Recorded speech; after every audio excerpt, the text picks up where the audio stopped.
ready? The time has come. Let the show begin.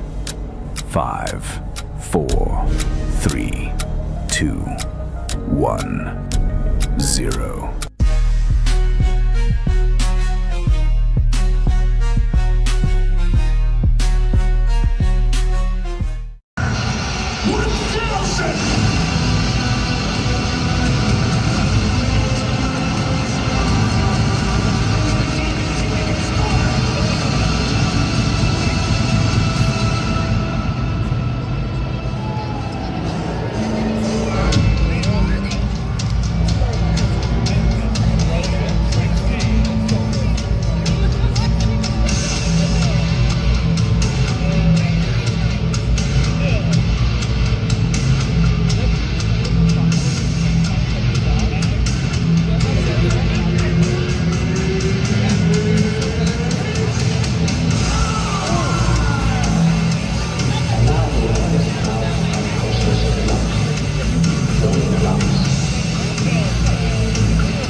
Ladies and gentlemen and ladies, welcome to postseason playoff hockey.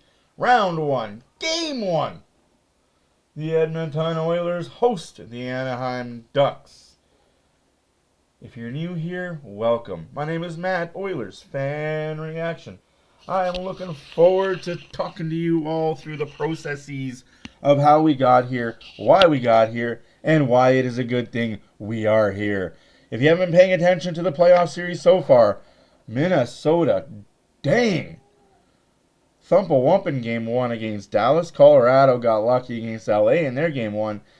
The Pittsburgh Penguins, their age is showing. I hate to say this. Their age is showing. Letang is slow as. Carlson is bad.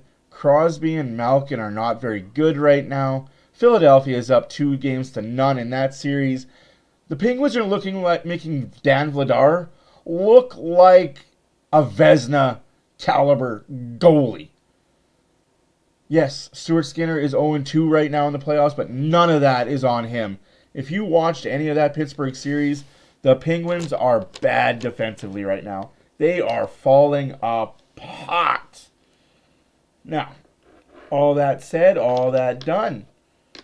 Who cares about that? Also, congratulations to Montreal beating the Tampa Bay Lightning, leading that series 1-0 as well. In case you're late, Buffalo is also leading their series 1-0. Carolina's up on Ottawa 1-0.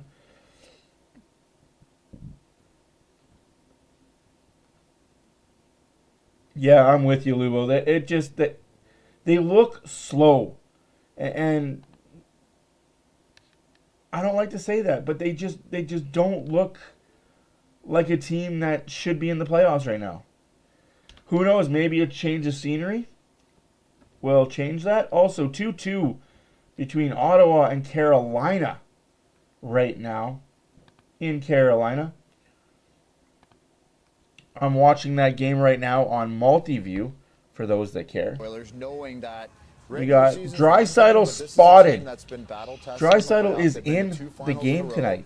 Who called that one? Who had that one on their bingo cards? Because they're not an overly physical team in the regular season. They certainly ramp it Yeah, up it's at going the right back to times. Philly. Connor's a one-man Change of scenery might help the on his Penguins. own, and he understands I mean, when it's time only, to what, a break away 25-minute and when it's train time to get ride? the puck in deep. It's just a really veteran group, and you know they got Paul Coffey back behind the bench, and his job is to get Darnell Nurse going and Murphy coming in, and that's really solidified the second pair there. Okay, on the physical. That is right, folks. I am watching this game in multi-view. I didn't know Rogers had multi-view, otherwise I would have been doing it since like the beginning.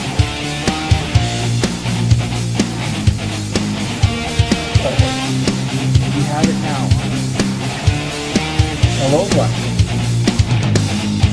When your other two lines are on, they need to create some sort of energy. They have to serve a purpose. And that fourth line, Doc and Frederick are going to run around, and they're going to be physical. They're going to have 5, 6, 7, 8 hits each.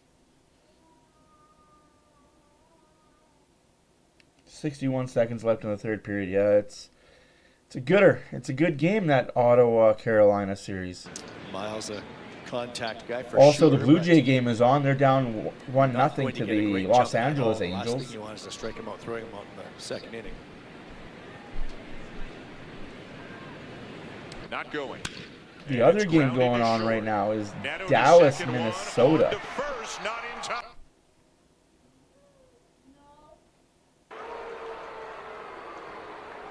Tough guy to double up too. Good job by. Dallas Stars just scored a goal. Dallas is up 1-0. Sometimes you need your goaltender.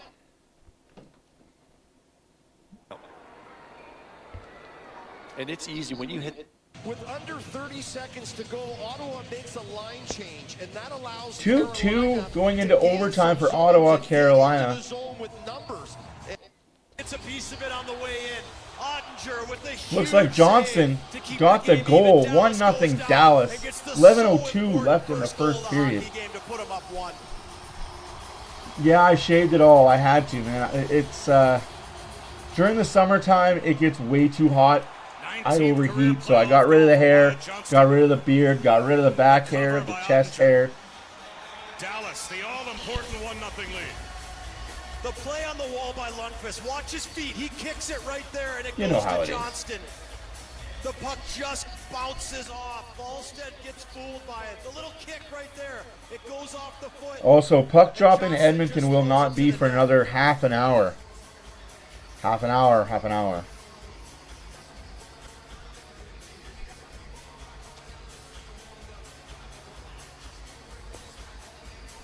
The all-important first goal in the hockey game. Dallas knew how important it was to get their crowd into it, to go up one early. They couldn't afford.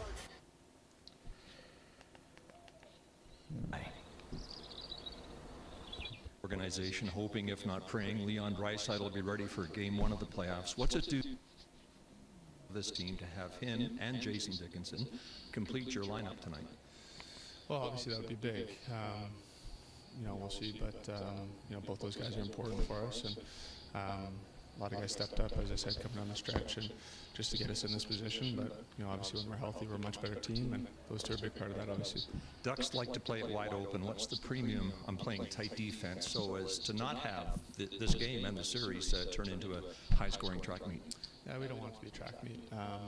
With that being said, we can play any. Yes, sir. Yeah, puck drop is 8:20, 8:30-ish. Don't ask me why it's so late, but we're a veteran group. We know how to defend, and has to start tonight. Thank you, Connor. Appreciate your time. Those are skill testing. As I could come up with, we'll try again later. Perfect. Thank you. Ron, back to you. Thank you, Scott. Total game face on. We'll see if Draisaitl and Dickinson are playing tonight. But to me, Savoy, I know you've been watching him a lot. Local guy. Seems to have found his way. Multi-view. They can split. Now again, Savoy, Hyman, McDavid, your top line. Your second line for your viewing pleasure. Podkolzin, Draisaitl, Kapanen. Your third line for your very exclusive happy viewing pleasure. Get this straight. RNH, Dickinson, Roslovic, He can. Which means your fourth line. He's got McDavid type elusive Doc. moves through the neutral zone. Henry. Guys one-on-one. He scored some highlight reel goals. He's going to be a tough guy to shut down. And then You may like him. You may not like him. So we're going down. Friedrich. Getting younger. This kid is in the Rookie of the Year. He's going to be one of the final three. Yeah. Schaefer, Demidov, Not gonna lie, that stuff hurt. Skilled, power forward around that hurt. A little bit. I don't recommend it. His game can draw penalties. He's a gamer too. So, and I'm not even talking about Lacombe and McTavish. They got a lot of young skill here. They got a lot of young skill. I don't care. I'm tired of hearing about Anaheim. Tired of hearing about the Anaheim Mighty sucks. 24 Minnesota interference. 14 Dallas has got a hook. Interference and a hook in the same play. Let's go, referee. The tone setter. So I'm going to peel back the curtain a little bit for you guys. Don't get mad at me. He takes him down in the That's what I'm watching right now. Top left, Blue Jay game. Top right, Dallas Stars game. Bottom left, the Ottawa Senators game. Bottom right is the Oilers game. That's the TV I got right now. I love it. Rogers is awesome. No, absolutely. I love what the depth is doing. I'm a fan of the team in depth. Enjoy the game at the game with free tickets from Scotia Perks. Is Gudis on the ice? I did not see and I do not know. I will double check, triple check, quadruple check for you. But if you guys saw my my pre-playoff, you guys know that the Oilers got to stay disciplined. Yeah, absolutely, Lubo, absolutely. But they're missing a lot of guys. Like, I saw their injury list. Good God, there's a lot of injuries. What happened to Kirk? Just freak accident. It hit him right in the thumb and it broke his thumb. Playing back catcher is not an easy job, apparently.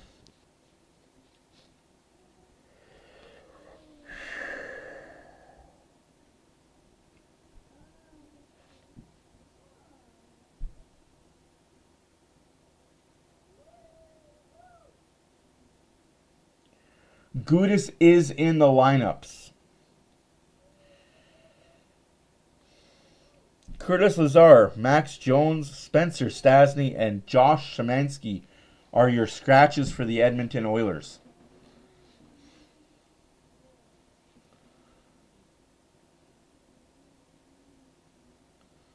What a bounce for the Dallas goal. Holy. Bounced off the back wall, behind Wallstead, and in the net.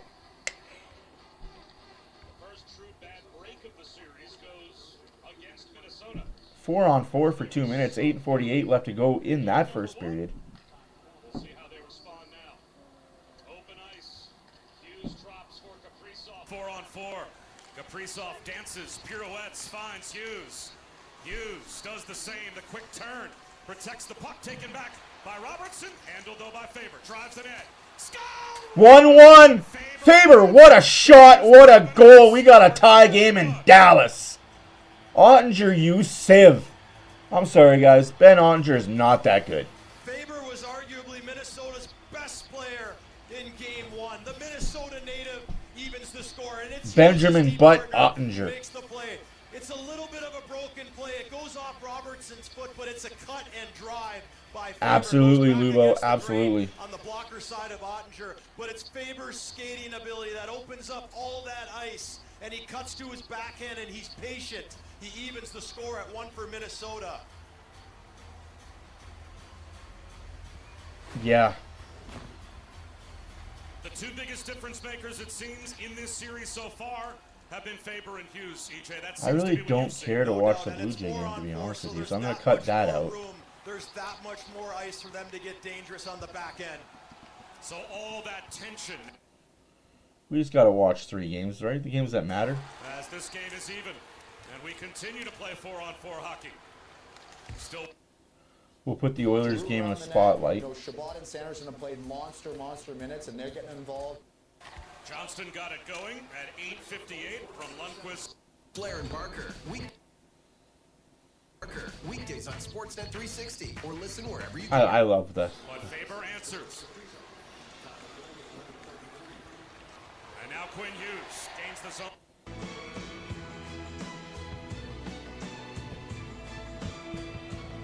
And so shoots. Oh, that was another close call.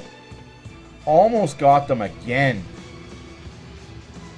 Gorgeous day in Edmonton. Temperatures approaching 20 degrees. The ice district is alive as the Oilers start. Yeah. Raptors have not looked good so far. Here we go, folks. Game 1, round 1. The Anaheim Ducks and Edmonton Oilers.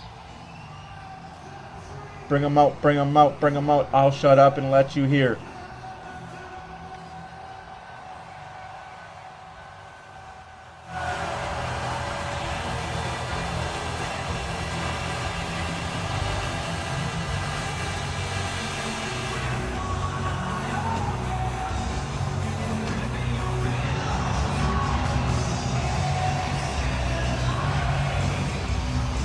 Springtime in Edmonton is always special, especially when the Oilers are in the playoffs, and in particular, and they will be tonight with Leon Draisaitl and Jason Dickinson both in the lineup. Draisaitl suffered what's believed to be a knee injury mid-March. He's gone from possible to probable to in, having received medical clearance yesterday. Dickinson, who's solidified the Oilers' third line, practiced yesterday for the first time since taking a shot off the leg 10 days ago, pointing to his quick return tonight. And so the Oilers have all their weapons at their disposal, but still, the defensive posture they adopted down the stretch could be what decides this series with the run-and-gun Anaheim Ducks. They sputtered into the playoffs, 2 wins in their last 10, so they need a reset. But the Ducks can do some damage, as evidenced by Cutter Gauthier's 41 goals, although Gauthier has never played a playoff game. In fact, none of Anaheim's top 5 scorers have. Any Oiler playoff run these days is defined by expectation, while the Ducks' window of opportunity is just opening. The roles of favorite and underdog in this series are clearly defined. Jack Michaels and Louis DeBrusque will have the call. We are set for Game 1. Al Stafford is the public address announcer at Rogers Place. I'm going to bite my tongue quite a bit with everything Scott Oak just said was total bullshit. But that's okay, Scott Oak. You're only reading off a teleprompter. You actually don't have your own thought of your own.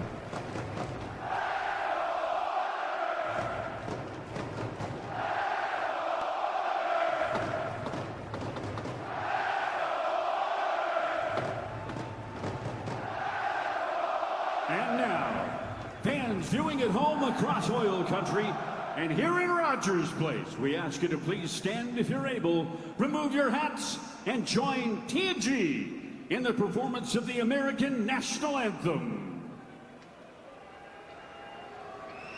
Oh, say, can you see by the dawn's early light what so proudly we hailed at the twilight's last gleaming, whose broad stripes and bright stars through the perilous fight o'er the ramparts we watched were so gallantly streaming, and the rockets regular,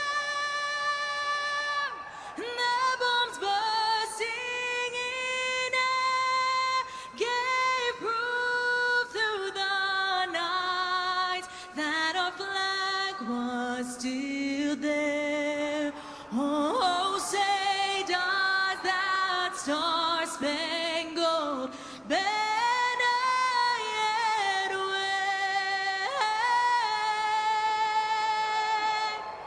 for the land of the free and the home of the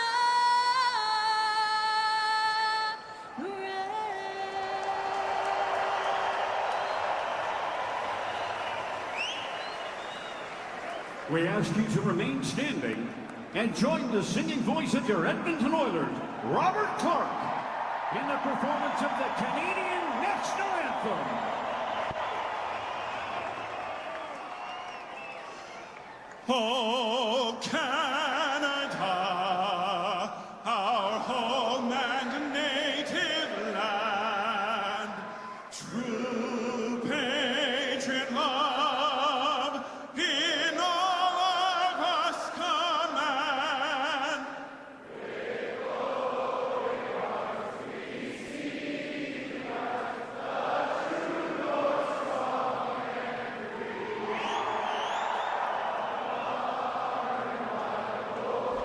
That she does.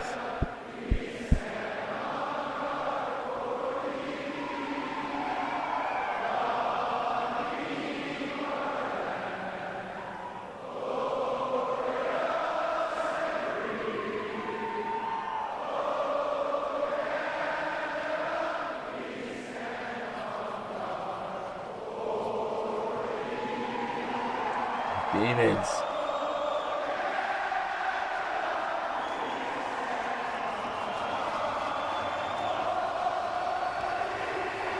Let's play some hockey, boys.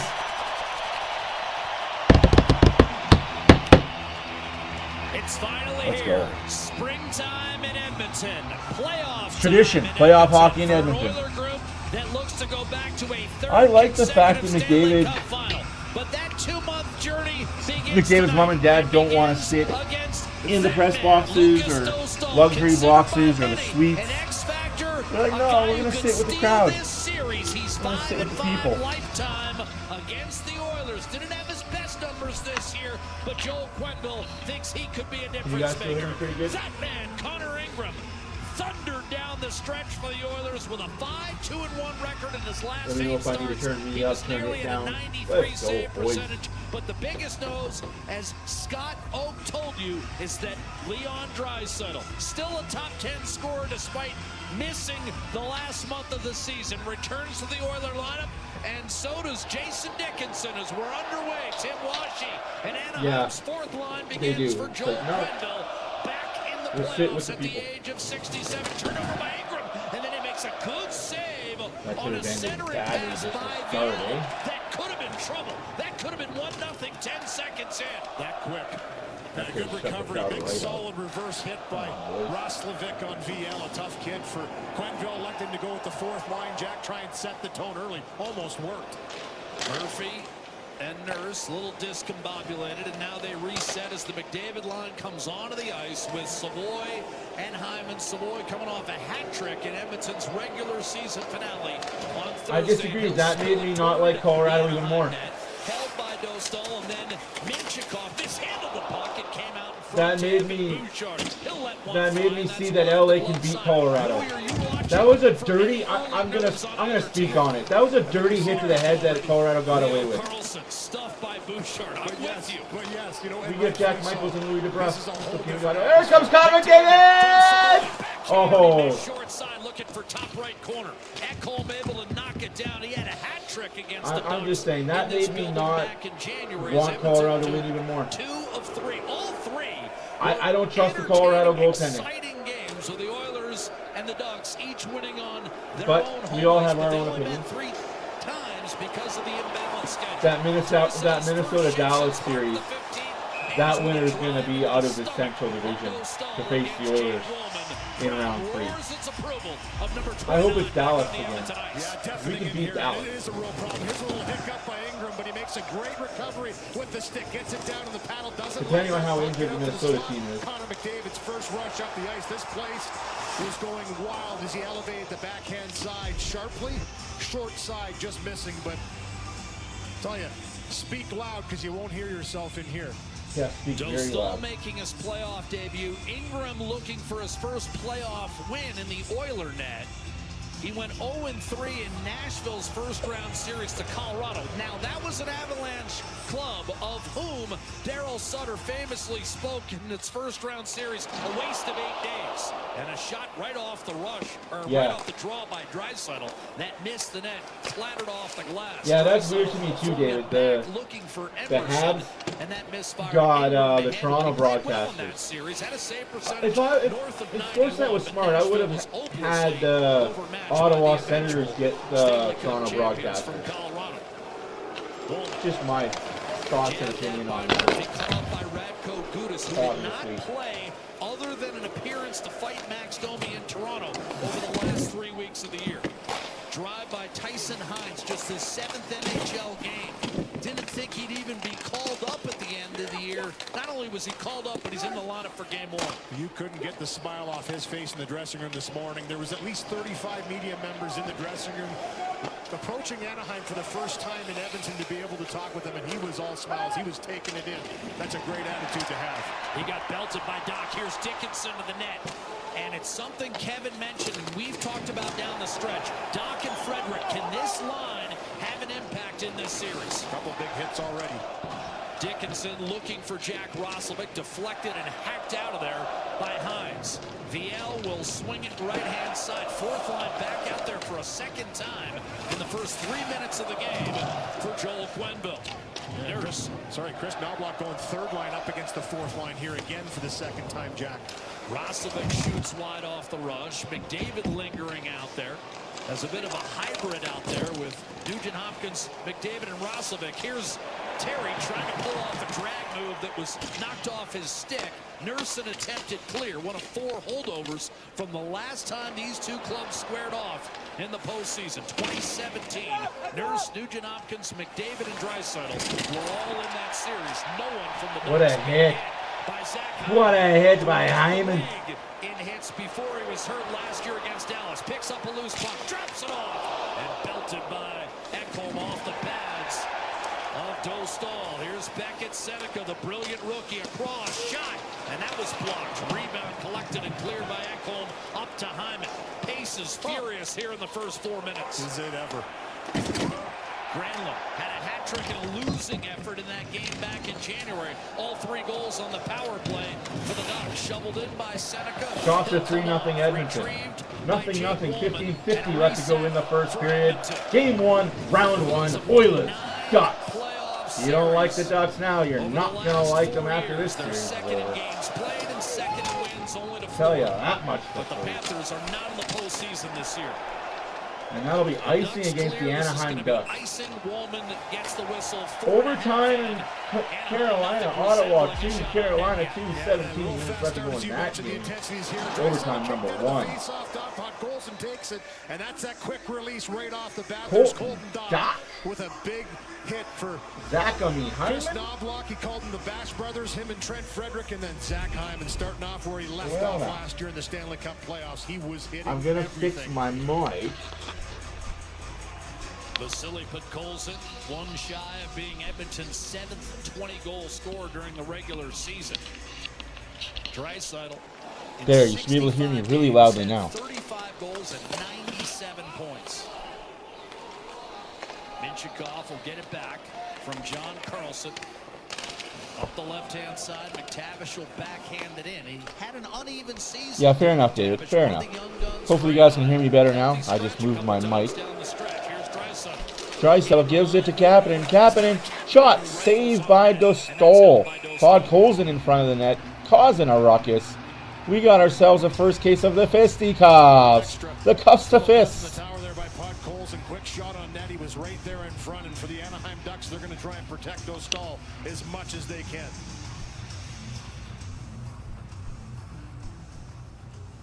Stream every play with Rogers, Canada's Oh! Ottawa almost wins the game in overtime. Rogers, we got you.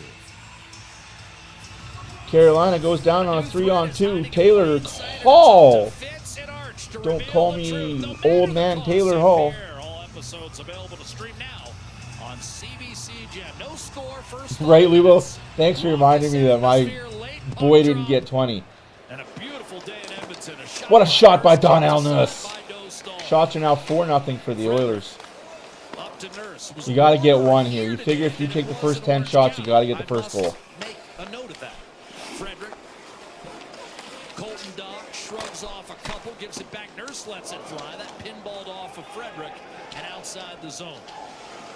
Oilers have won 6 of their last 7 on home ice against the Ducks, 13 of 18 overall. But most of we will definitely be doing a multi-view during the commercial breaks of the Oilers Ducks game, and that'll be out of play. Neutral zone face-off next. Yeah, and for Chris Knobloch, he was excited for his team to get into action here. It's been a long year. You go to the Stanley Cup final 2 years in a row. I don't need my hat, thank you though. It's hard to get your feet moving throughout the season, but I only needed my hat to cover up my hair that was growing weirdly all over the place. Now that I am bald as bald can be, I am okay being hat-free. He talked to his team and said, you have to just expect it. Be ready for it. It's going to come. It's going to happen. And then we'll try and adjust on the fly as quickly as we can. But the only way you can feel it and learn it is by experiencing it. He did say they've got to defend. Point blank. 41 goals against over their last 10. They only won twice in that 10-game stretch. By comparison, Edmonton gave up half that many goals in the final 10. Bouchard loads and fires. Oh. The plexi. McDavid sends it down low for Savoy. Back Savoy gives it to Hyman. Hyman back to Savoy. Savoy to the point. His shot deflected. Kicked off a skate. Trying to clear with Bouchard holds his own. Gives it to McDavid. 1-on-3 goes Connor McDavid. Couldn't get a shot off. Hyman will, and that went off a skate right to Alex Killorn. One of several battle-tested veterans Anaheim has added to mix in with the 11 playoff rookies they have in tonight's lineup. 11. Killorn. Okay. By comparison, Edmonton with just 2. Savoy and Doc. I'll come get it on the next commercial break. Bouchard. He'll fire it. That was knocked down at center. Kyle Granlund. That's a high stick. What do you mean, no? That was well above his head, crossbar, and all that crap. What are you doing, Gordur? I guess that's not a high stick either, right? Ah, bless. Center ice, Paley. And his pocket picked brilliantly by Nugent Hopkins. And now you've got Roslovic on the count. He'll dump it in. Nugent Hopkins, a one-man forecheck. Tried to slide it down low, is hit by Gauthier, went off the skate of McTavish. This could be icing, though it'll be waved off. As far as Anaheim is concerned, Emerson did not get it out initially. Tried to reverse over to Wallman. Pursued and taken by McTavish. A backhander went off Emerson, trickled loose, kicked back. Jacob Trouba, he'll let one fly. Double redirection and lofted out by Wallman. Here he comes, breakaway! Save made by Dostal on Podkolzin. A terrific save and a great pickup by Podkolzin. Draisaitl fires, and that went off a skate. And that'll go out of play. Podkolzin breakaway. Dostal with the save. No question that Lucas Dostal is going to be tested in this series. He's the starter for Anaheim, and he's been tested early on. Great flip out of the zone. Watch this pickup by Podkolzin. Backhand to forehand. Isn't that a hook on the hands, though? Like, I saw a penalty shot earlier today that shouldn't have been a penalty shot. That didn't even get a call, nothing? Inconsistencies, my friends. Want to know what I make? As they say, what's good for the goose is never good for the gander. I make introductions. I make Especially coffee runs. if you're a true laundry list of Newfoundlander. patients, ailments, charts, and yeah, laundry. And that's just what I make in a shift. I need one of those white carpet mats.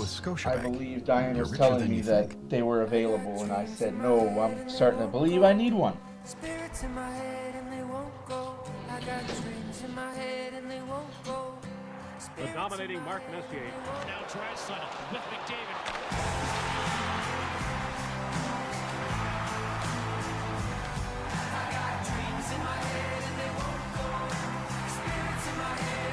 I don't know if I should stand or should I sit this game. I don't know, man. It's the month of Ram. We've got 11 minutes left to go in that overtime. Looks like it's still 2-2. Built for days like this. When it counts, we go big. When it matters most, we show up as the most I dependable forgot to mute full-size.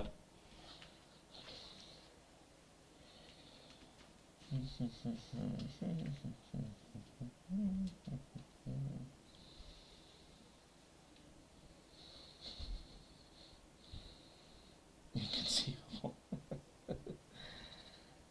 First playoff year for core players. 2006, Gunter, Carlson, Sinke, Terry, Lacombe, Dostal. 2017, Draisaitl, McDavid, Hawkins, Everly, Nurse, Talbot. Yeah, buddy, how's it going, my friend? Playoff debuts. 9 years ago, Ducks won that series in 7 after a stunning come-from-behind win in Game 5 that involved a highly debatable goalie interference call with 15 12 seconds minutes left to go in the first period. Shots are 6-1 Edmonton. Score is still nothing. That's kind of worrisome, though. If you're taking that many shots, you got to get a goal because it's going to take one lucky bounce. Won those 2 games, and then that set the table for the Game 5 5 that you talked Oilers about. did win the series, season series 2-1, winning last game of the season 4-2. And a save made by Connor Ingram. That's awesome to see. There's a hook. There's a slash. No call on the mighty splash. Big rebound up in the air, and Hyman can't find it. And John Carlson, 17 years, a Washington Capital, emerges and shoots it in from center. Ingram off to Darnell Nurse up the left-hand side. It's amazing to me how much McDavid gets hooked, slashed, and interfered with that there's no calls. Nugent Hopkins, McDavid, Draisaitl, Nurse. Ah. They're the war horses, much like our own Kevin BX. Yeah, we're looking good. And Getzlaff and Perry were back there. A shot by Roslovic right side. So a mirror image kind of series, 9 years apart.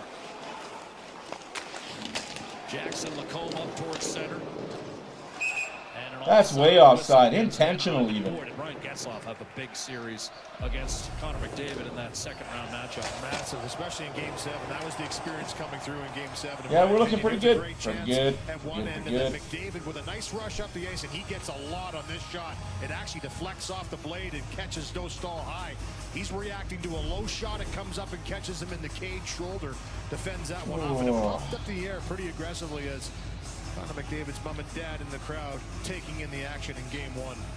6th scoring title for Connor McDavid. Only Wayne Gretzky has more in the history of the league. He had 10. And when you pull even with guys like Mario Lemieux and Gordie Howe, and you're not even 30 yet, you've done something in this league. Frederick wins the faceoff. Wallman to Emberson.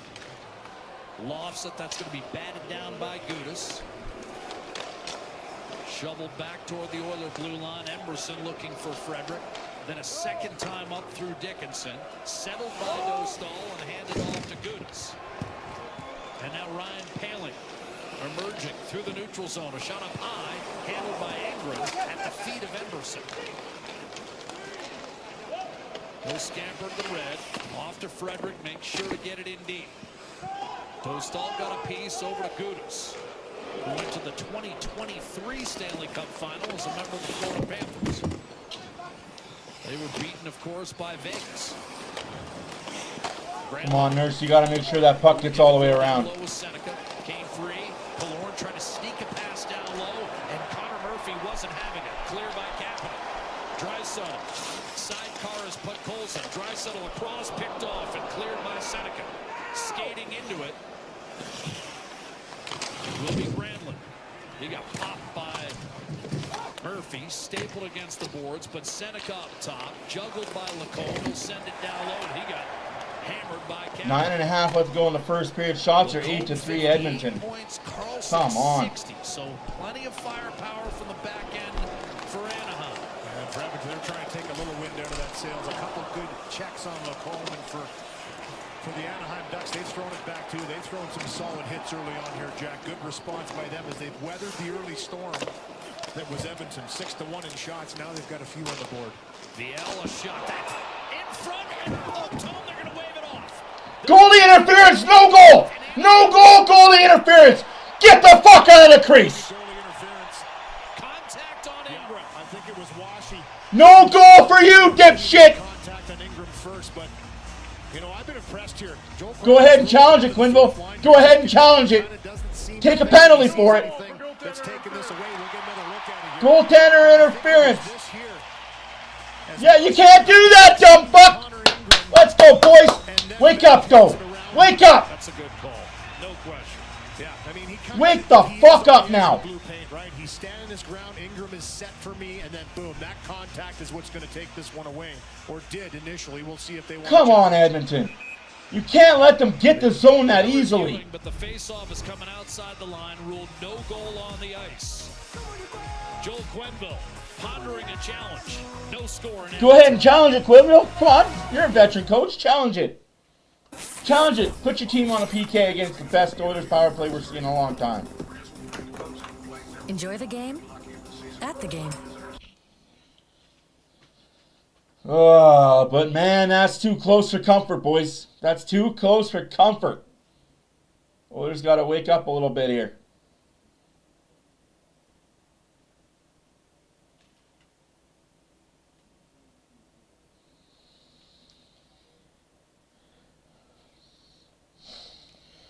Oh.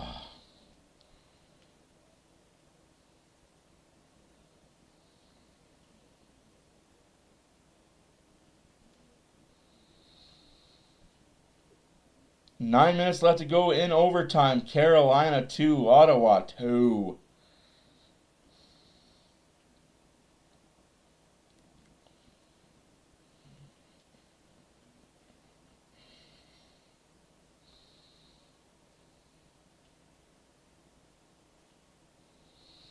I'm good. I'm good. Blood pressure pills. Pugh. Who takes those?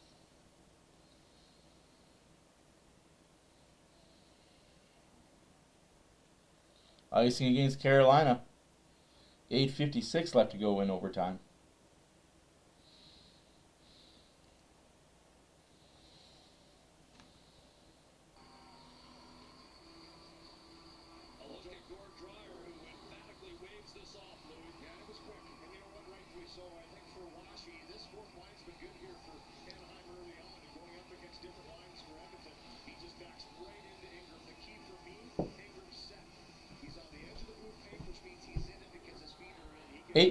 Eight shots to 3 for the Oilers. Nothing score. 9 minutes left to go in the first period.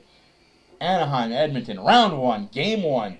My name is Matt for Oilers Fan Reaction. Please comment, like, subscribe. Tell everybody you know. Friends, family, frenemies, lovers, ex-lovers. Tell them all to come join the channel, have some fun. We're from Edmonton.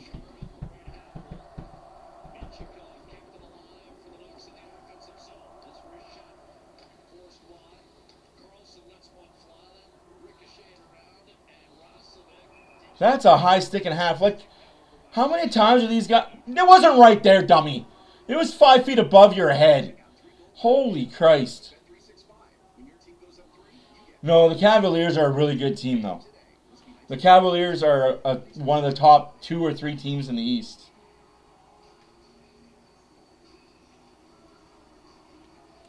Also, huge congratulations to Saskatchewan Rush, beating the Toronto Rock 10-9 to host a game in their playoffs, as well as Bakersfield Condors, game 1 on Thursday against Coachella.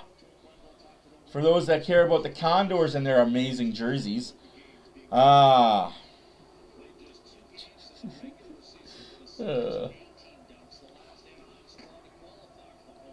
I've been very bored lately. I created a couple jerseys inspired by the Condors.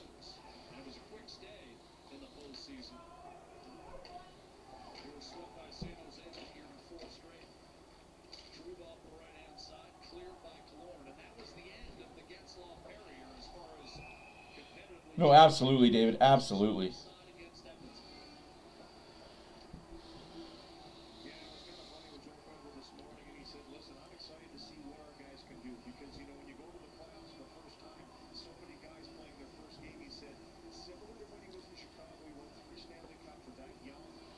That was a different time and a different era.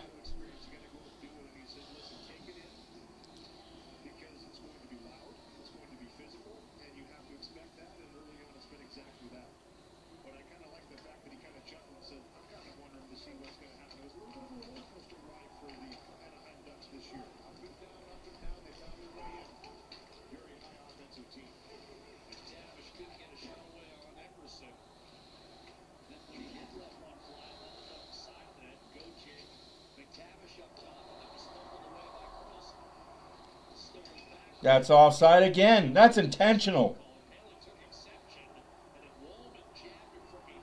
We need more of this from Wallman. I like to see that.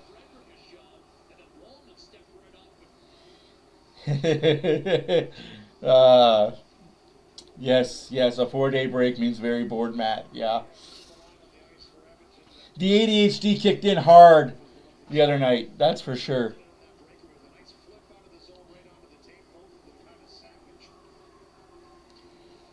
Friedrich, love to see it. 7 minutes left to go in overtime in this Carolina. 2-2, Ottawa, Carolina. Carolina leads that series 1-0. Have you ever minded an extra shot? No. Forgot to unmute the TV for y'all. But this is where it starts, right? You're not planning to sweep it's the not series. the new standing, sitting on my head, on my toes. I have to go into the first game thinking this could be a 7-game grind. I need a little monkey here sitting pushing buttons when I need to tell it push number 9, push number 4.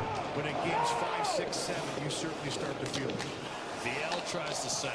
I know one oh, that's a bad giveaway by the Oilers forward there. Talk at 85, and it did last 5. To Talkett's credit, that's a famous story where Talkett was telling Gretzky all game long for 7 games, and Gretzky says, "Yeah, those games were amazing, my friend. They were something else." It went 5. There you go. And you know what? You take each game as it comes because they're different. And, you know, there's always responses from both sides after a win or loss. You change some things. Sometimes the personnel changes, the lineups change, and it's just a matter of making those little adjustments from game to game. But the first game is all about trying to get yourself into it mentally, physically, go out there, get hit or get hit somebody, is what we always used to say. Make sure you're in it some way, shape, or form. What a play by Colson. Breaks away from traffic, looks up ice. That's going to be cut off by Leo Carlson. He's getting worked over by Draisaitl. Tried to center, that was deflected. Gouda steps up, snaps a shot toward the net, ends up wide in the corner. Oh, a big hit on Carlson by Colson. Shot by Hines was blocked. Here's Draisaitl on the rebound. Fumbled briefly by Draisaitl's a little lucky. Rusty hasn't played in over a month. And now Edmonton with a chance. Setting up, snapshot on net, juggled and sent away by Dostal against Roslovic. Draisaitl protecting against a double team. Hines powers his way in, tries to free it up. 3 long years in the American Hockey. 6 minutes left to go in the first period. Nothing. Oilers Ducks. Shots are 9-4 for the Edmonton Oilers. Well, and now he's starting in the Stanley Cup playoffs. Henderson hacked in by Roslovic. Dostal to handle. Minchikov put it up the wall for Seneca. Hacked away from him by Wallman. Skittered loose. Grappling Dickinson. Roslovic drop past Nugent Hopkins. Wired one wide. This line needs Rebound to Roslovic. This is going to be the factor line for the Edmonton Oilers in these playoffs. Hopkins, Roslovic, and Dickinson. This is going to be the factor line. The top 2 lines are going to cancel each other out, especially when the Oilers go deeper. This line has to produce. Otherwise, the Oilers will I completely agree. Let's make this year one of them. Orange County as they did 9 years ago. Here's McDavid, interlocking his way through 3 Ducks, a 4th, circling, centering, one-timer Bouchard, that was blocked. A drive wide from distance by Ekholm. Ian Moore got the shot block and now makes a nice play at the line and backhands it up. He's a defenseman playing up front as he has for the Ducks at various times. That's a hand pass. Tons of praise from Joel Quenneville. He plays in all situations. He's physical, has a great stick, and that was 4th line versus top line. Connor McDavid with a great rush down the ice. Eludes a check from Jacob Tree. I'm not afraid of it. He hasn't really been tested. And that was a block shot more than it was a save by Dostal. I'm not worried. I think the Oilers get the first one. They get the second one. They're going to get the third and the fourth. I think the Oilers are going to win a very tight game today. I'll be honest. I think the Oilers win this game 2-1, 3-2. It's not going to be a shoot 'em up, knock 'em down type game like some people have been saying. Hey, how's it going, Nikki? How you doing?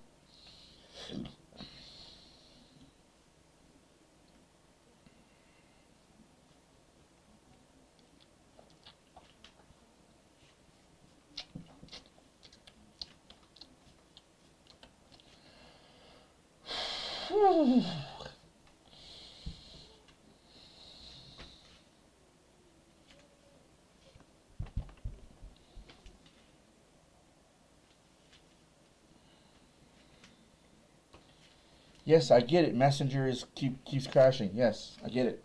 Thanks for the advice. Garbagino.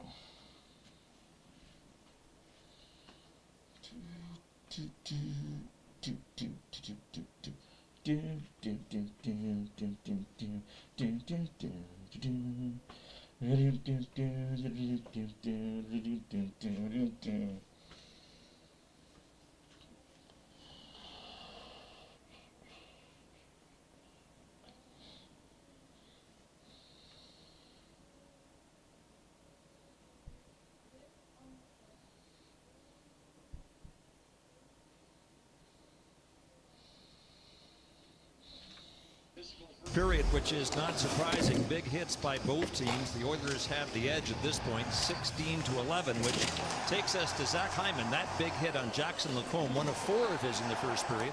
Last year's postseason, Hyman hit just about everything that moved. 110 hits in 15 games before Mason Marchment ended his playoffs in Game 5 of the Western Conference Final. But prior to that, he was good for over 7 hits a game. And if he hadn't been hurt, he was a good bet to break the all-time playoff record of 126 set by Blake Coleman with Tampa in 2020, Jack. Thank you, Scott. Nurse weaving his way in, and Jackson Lacombe starts up ice for Anaheim. Here's Cutter Gauthier. Led the Ducks with 41 goals, just outside the top 10 in the league. Nurse, the outlet. Capital let it go through. Draisaitl. Oh my goodness, I thought Draisaitl scored. Nurse off the heel of his stick. Lacombe had it. Knocked off his stick momentarily. Recovered and cleared by Paling and swept in by Gauthier. Tell you what, a pickup by Draisaitl on that rush up the ice. Shots are now 9-4 for the Edmonton Oilers. 4 minutes left to go in the first period. Nothing is still the score. He did not miss by much on that release. Yes. Yes, he does. If the Oilers make all 4 rounds and he's available for every freaking game, yes, he does. Cleared by Carlson up to Terry. He's got a trailer with him. It's Leo Carlson, who picks it up, heads for the net. Carlson a backhander, and he slid it wide. Rebound back in front. And that went off a body or two. Carlson back down to Leo Carlson. Troy Terry, centering pass, and that was deflected. And will be hauled in. He's right there. Gudas just got on the ice. Gudas now has the puck. Why are the fans not booing him? I do not know. You get to see some of the skill that he has as well. He walked that right to the far post. Just couldn't finish it off. Coming up on 3 minutes left in this first period. No score between these two, who played 7-4 and 6-5 games during the regular season. Gudas was knocked down, the puck available. Colton Dock back on it, tried to center, stolen by Killorn. Gudas trying to interfere with Trent Friedrich. That's not smart. That gets you a punch in the mouth. Carolina wins in overtime. Carolina leads that series 2-0. Coming back to Ottawa. Here comes Dickinson. Scores! Dickinson 1-0 Edmonton! Back-to-back goals. Carolina wins in overtime. Oilers up 1-0. Let's celebrate and go!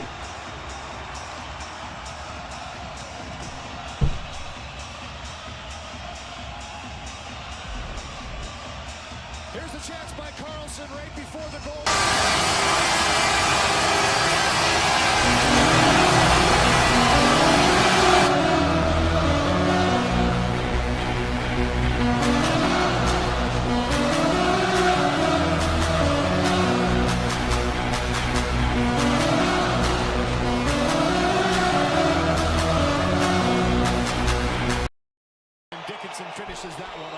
What a finish by Dickinson, assisted by Wallman and Emerson. 1-0 Edmonton. It is under review in Carolina. Goalie interference. Offside there. Offside in Carolina. Thank you, David. I thought it was goalie interference. I'm watching on a very small screen. I'm watching the Carolina-Ottawa game on my cell phone. What a shot by Dickinson. Let's go, boys. Overtime continues. 2-2. What a play. What a play. Play still under review in Ottawa. Sorry, in Carolina. Oh, that's close. That's close. Off the draw, Terry a shot deflected, pinballed around, and finally ruled to have been played with a high Adam stick Henrique hit. just Reed twisted his also ankle. down, and in Adam just Henrique to just protect twisted the his player ankle. safety. I mean, hey, Szymanski's ready, boys. If Adam Henrique can't go for game 2, Szymanski is ready. Let's go. Sucks for Henrique, but damn it. From behind all year long. Most comeback wins in the NHL. Oh, yeah, that's a twisted ankle. Captain and him are both going for this puck up in the Damn. They collide. And it's Henry. Kapanen and Draisaitl collide with each other. Collides with. He's walking down the tunnel. Looks like he's moving okay, but still in some distress as he goes right to the rim. Darnell Nurse, a wrist shot from distance. 26 comeback wins by the Anaheim Ducks, all of them in a shootout. But Colson almost takes it 2-0. And then he hits Terry. That's what I like to see. Take a shot, take a hit. Neutral zone turnover by Kreider, but Colson drives it open. Kapanen denied. Rebound. Scores! 2-0 Edmonton. Kapanen is back, boys. Playoff cap. 2-0 Oilers. The Ducks pay 2-0 Edmonton.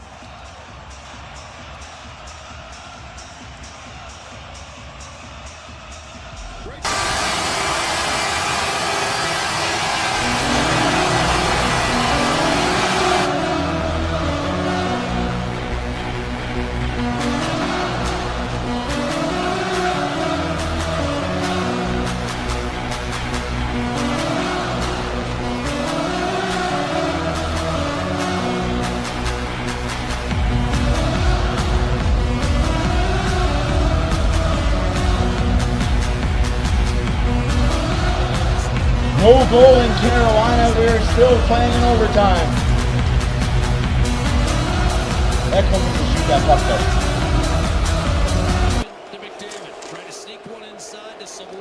2-0 Edmonton. A minute and a half left to go in the first period. 12 3-year shots. Goal scorers Dickinson and Kapanen. The assists go to Draisaitl, Podkolzin on the Kapanen. Woolman and Nurse get the assist on the Dickinson goal. Let's go, boys. Keep the pressure. All gas, no brakes. Saved by Ingram. 13-4 the shots for the Oilers. I'm going to stand all game long. So I don't know if I can sit. Because if I sit, my ADHD hands are just going to be fiddling with pens. And... Oh, man. And watching him in morning skate this morning and warm up, he can rip the puck.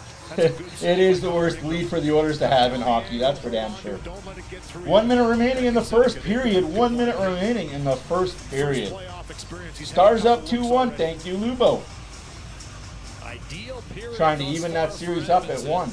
Limiting the Anaheim chances and cashing in whenever the Ducks have made a mistake or two. I'm going to turn my back to you And that people. was one of the neutral zone that fed Edmonton's transition game. Second goal in a minute, and Draisaitl and Washi prepare for the draw. I think Draisaitl's going to be moved out, replaced by Frederick. 64 seconds remaining in the opening frame. Clean face-off for Frederick. A high toss over the head of Minchikov, maybe icing, and it will be whistled as such.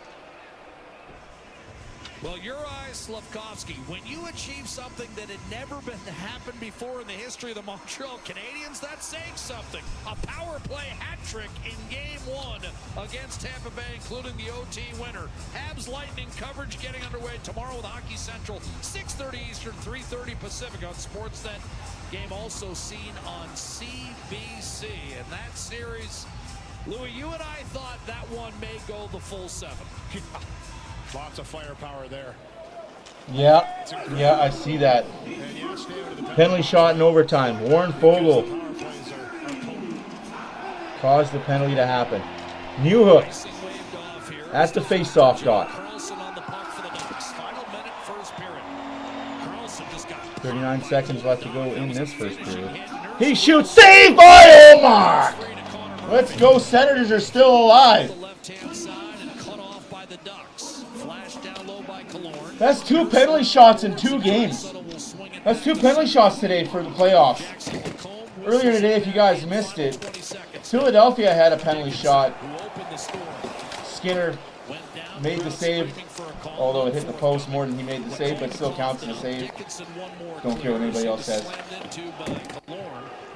6 minutes left, 6 seconds left to go in the first period. Run the clock out. That's it. That is all she wrote for the first period in Edmonton. Oilers 2, Ducks nothing. Let's go, Oilers. Let's see what else we got in the chat box. Finally broke through, got a couple Where's my other remote? Lucas Dostal, 2 goals crap. in a minute.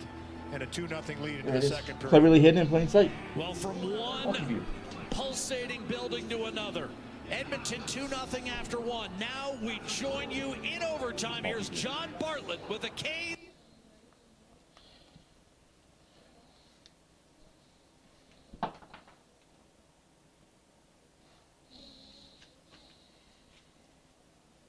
With a 1-run lead in that game. That's the in-game tracker brought to you by Bet365, home of the 5-run early payout. Download the app today. Montepallo playing around as Sanderson. Chipped up on the wing for Claude Giroux. And Giroux will lift it in the air and out. Up for Jarvis. There. Bumped along the boards, but he'll knock it free for Sanderson. Sanderson up the wing. Way, eat fresh, feel good. Well, Dylan's To it at center. Kachuk for Stützle. Knocks it down. Stützle hit the brakes. Can make a play with Chatfield back. Svechnikov the other way. Now the offside Carolina. Again, offside Carolina. And man, Jarvis is losing his shit right now. Happy about this. Svechnikov wasn't either. They don't believe this was offside. Hey, it doesn't matter what you believe. It matters what happened. Stützle, and again, he can't keep the puck on his stick. He makes a great little right-left cut and loses his balance a little bit. Kachuk can't reach this one on the wall. And I think this is offside. I think Aho's in ahead of him by a step, and I think it's the right call. But it's so sensitive right now. You can imagine how sensitive right now Rod Brindamore is and his players. Chabot along the boards, tangled up. Pinto takes it. Here comes Pinto. One lead on the power play before this. They're going to get another chance to score in the power play to go up 2 when we come back here to Dallas. Talbot's trapped that up. Lost it. Amadio wants to get it in. And now it is in the Hurricane zone. Minute and 27 seconds left to go in the overtime. Bats it to center. Picked up by Spence. Tipped back in by Pinto. Warren Fogle comes up with it. Here comes Fogle. Fogle failing the shot. Amadio chops at it. Taylor Hall goes to lift it out, and he will get it down the ice. Montepallo hand it back in his own zone. Gilbert from Montepallo. 55 seconds left to go in that overtime. It looks like we're going to double OT. Kachuk is bumped as he got it in deep. Nikishin around the boards. Stützle going after it. Martin tried to play it. Martin in a battle with Tim Stützle. Batherson looks to dig it out. Stahl has got it. He'll flip it across for Elam. Oh, Nicky, I would love some. Oh, I got some Ripple Rum, Butterscotch Ripple upstairs. I'm going to smash right away here. 23 seconds left to go in overtime. 20. Puck deep in the Ottawa zone. 14 seconds. Puck now in Carolina zone. Is it going to be icing? No, it is not. 9 seconds.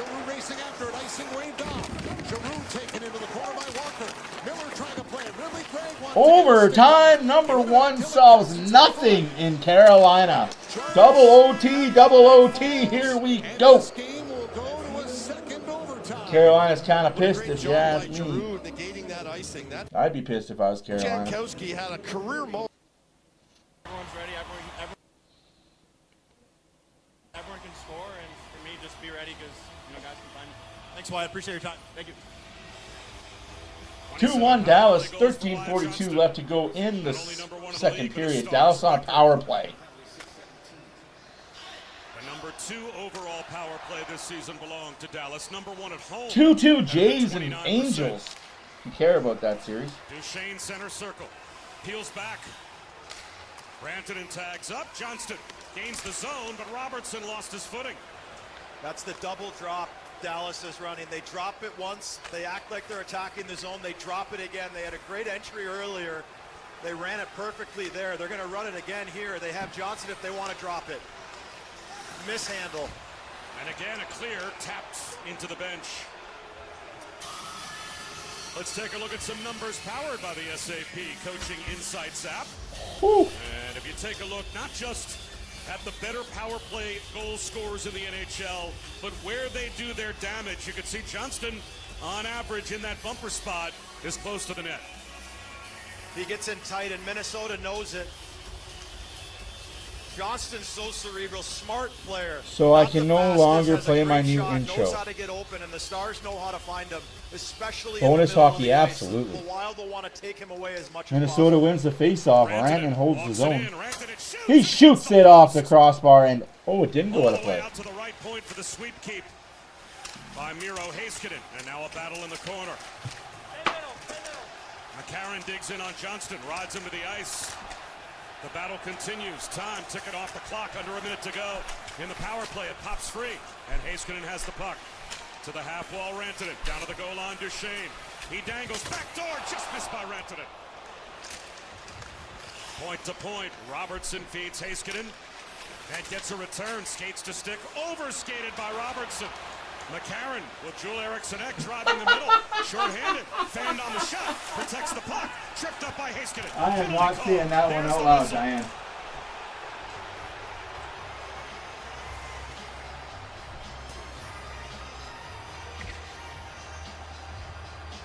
For Dallas, minor trip. Dallas takes a penalty. Doesn't need a ton 4. of space to get his shot off. He keeps 4 his on hands 4. super close together when he shoots the puck, and he just Nico zips it right off the bar. Heiskanen is back in the lineup. McCarron with a great stick. He comes to the other way. He fans initially. Heiskanen gets on the wrong side, has to take him down. We're going to see 4 on 4 again. That was advantage Minnesota in the first period when Faber scored. You're going to see Faber and Hughes out here again trying to work some magic. 32 seconds of 4 on 4. And then a minute 28 power play time on the back end for Minnesota. 4 on 4 hockey seems to have favored Minnesota so far, EJ, and they've got Faber and Hughes out there. Sure does. This is the way they can move from the back end. It's almost like having 4 forwards out there. Hughes on Britskovian.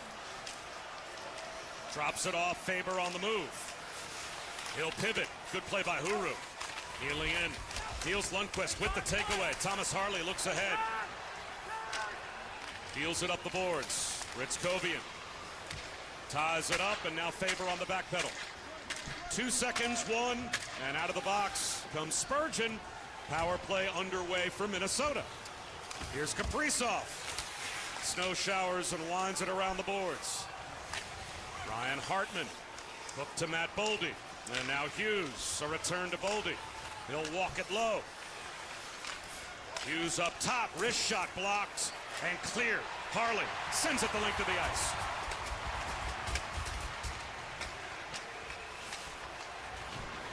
Dallas was number 13 on the penalty kill. Number 3 on the power play. For the Wild, 2 of the top 3 power plays in the league in this series. Hughes. That's deflected again. Kessel Lindell puts it behind the net, tries to control it. Off the stick of Myers. Dug out by Boldy. Sauces to Kaprizov, and now Hughes. Half minute to go on the power play. Lindell checks Boldy in the corner. Boldy down to his knees to control it to Eriksson. And now Hughes backpedals. Accelerates. Hughes doing a lap. And a little figure 8 in the corner. Kaprizov now does the same. Right back to Quinn Hughes. Thought about a wrister. Instead opts to chip to the corner and get a return from Hartman. Down to 10 seconds to go in the power play. Seam pass to Eriksson. Up to Boldy. Room for Hughes. The return to Boldy. One-time shot pass broken up by Lindell. There's the clear from Radek Faksa. And that will do it for the power play. What work by Myers and Lindell. The 2 behemoths on the back end for Dallas. Active sticks. Textbook penalty killing. Johansson drops. Tarasenko shoots. Save Ottinger. Dealt off the right wing boards by Sam Steele. Jamie Benn overskates. Rodin. Onto the stick of Arttu Huru. Played away from Ben. And now Johansson. On the move, Rodin.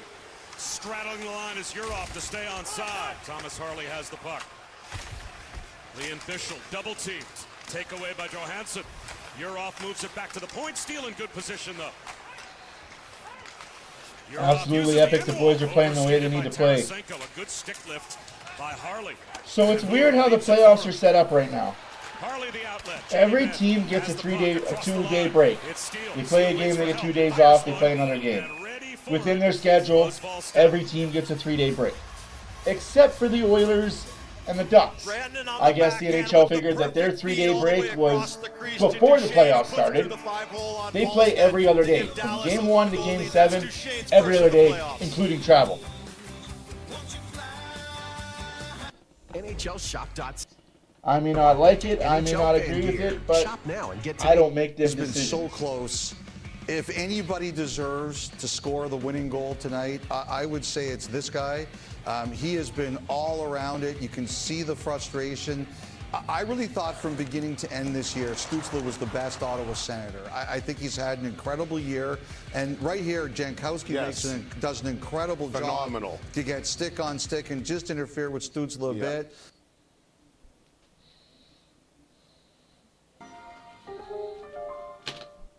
What you doing, Dad?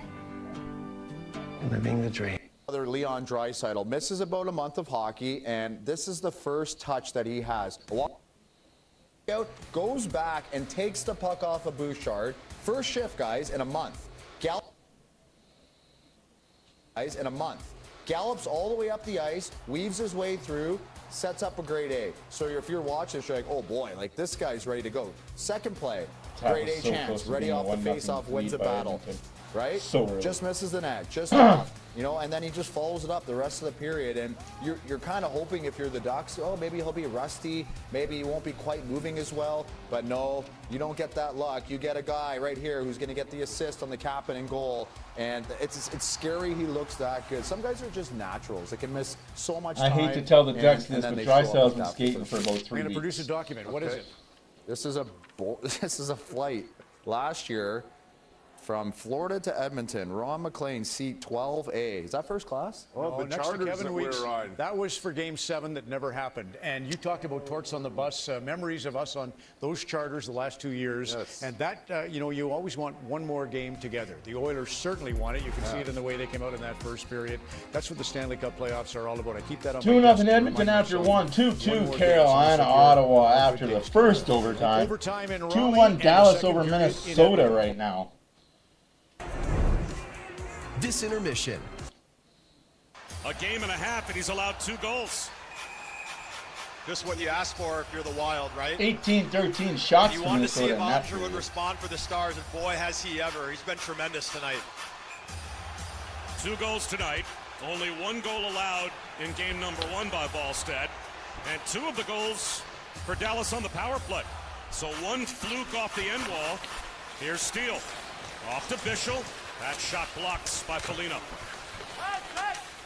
Jamie Benn pinned up against the wall. And now Sam Steele leaves it for Benn in the corner. Marcus Foligno the takeaway. Middleton brings it across the line. All the way around for McCarron. Protects himself against Bischel. That's 2 big boys meeting in the corner. And now Steele, an area pass. Miscommunication with Myers. So that's chopped over the sidewall and out of play. Shop the largest selection of Stanley Cup playoffs apparel at NHL Shop.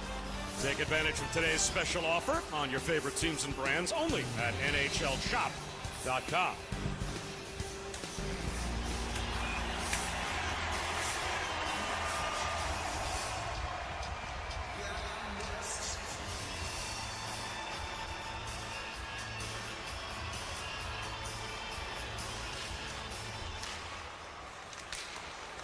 These 2 teams split the season series 2 apiece. Every win was at home. So the first road victory came in game 1 of this best of 7 when the Wild took game 1. Dallas with the lead 2-1 here in game 2. Stumbling is Hughes. Out of the reach of Faber. Chopped at by Robertson, supported by Kaprizov. Wound deep. Tarasenko took a big hit from Maverick Bourque. Kaprizov has the puck. Hooked back to Hughes. Point to point it goes. Faber a shot. Gobbled up again by Ottinger. ISO cam. Yes! Oh my God. from the biggest networks, all in one place. Stream it on City TV Plus. Stream more every month with City TV Plus. Start your free trial today. 10 seconds to remind you the cavalcade tomorrow starts with Hockey Central and David Amber at 6:30 ET, 3:30 Pacific, and then we're off to Montreal, Tampa, and you can see the rest. When we come back, Sportsnet West, you can take in the game in Edmonton. Everyone else will go for the second overtime between Ottawa and Carolina. It's the Stanley Cup playoffs on Hockey Night in Canada on Sportsnet.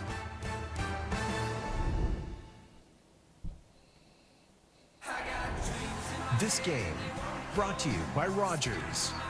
The dreams are back. This is our game. Why is everyone so fired up? It's a Stanley Cup playoffs. Most exciting playoffs out there. A 2-month roller coaster filled with sudden deaths, good old-fashioned chaos, and a beauty we call Jesus. There's action on the ice and in the studio. Every series is a statement, and every game, it's their shot at the cup. Why is everyone so fired up? It's the Stanley Cup playoffs, the most exciting playoffs out there. A 2-month roller coaster with sudden deaths.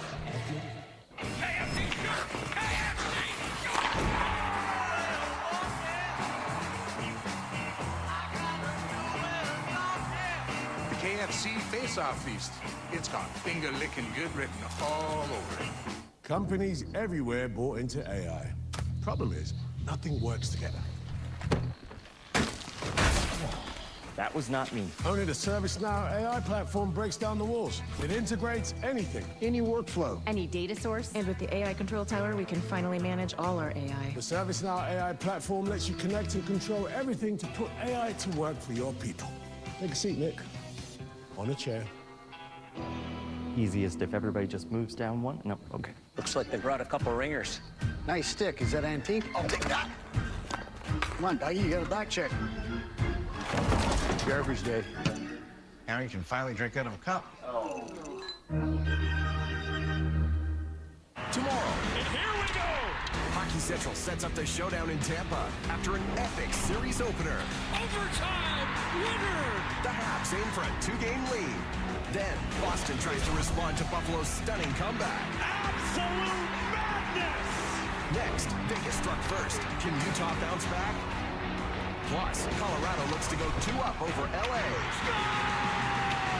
You just have to watch the Stanley Cup playoffs on Sportsnet. The Evergreens family vacation started with Expedia.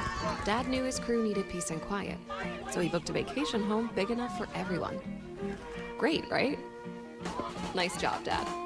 Expedia, the one place you go to go places. Make tax paperwork disappear.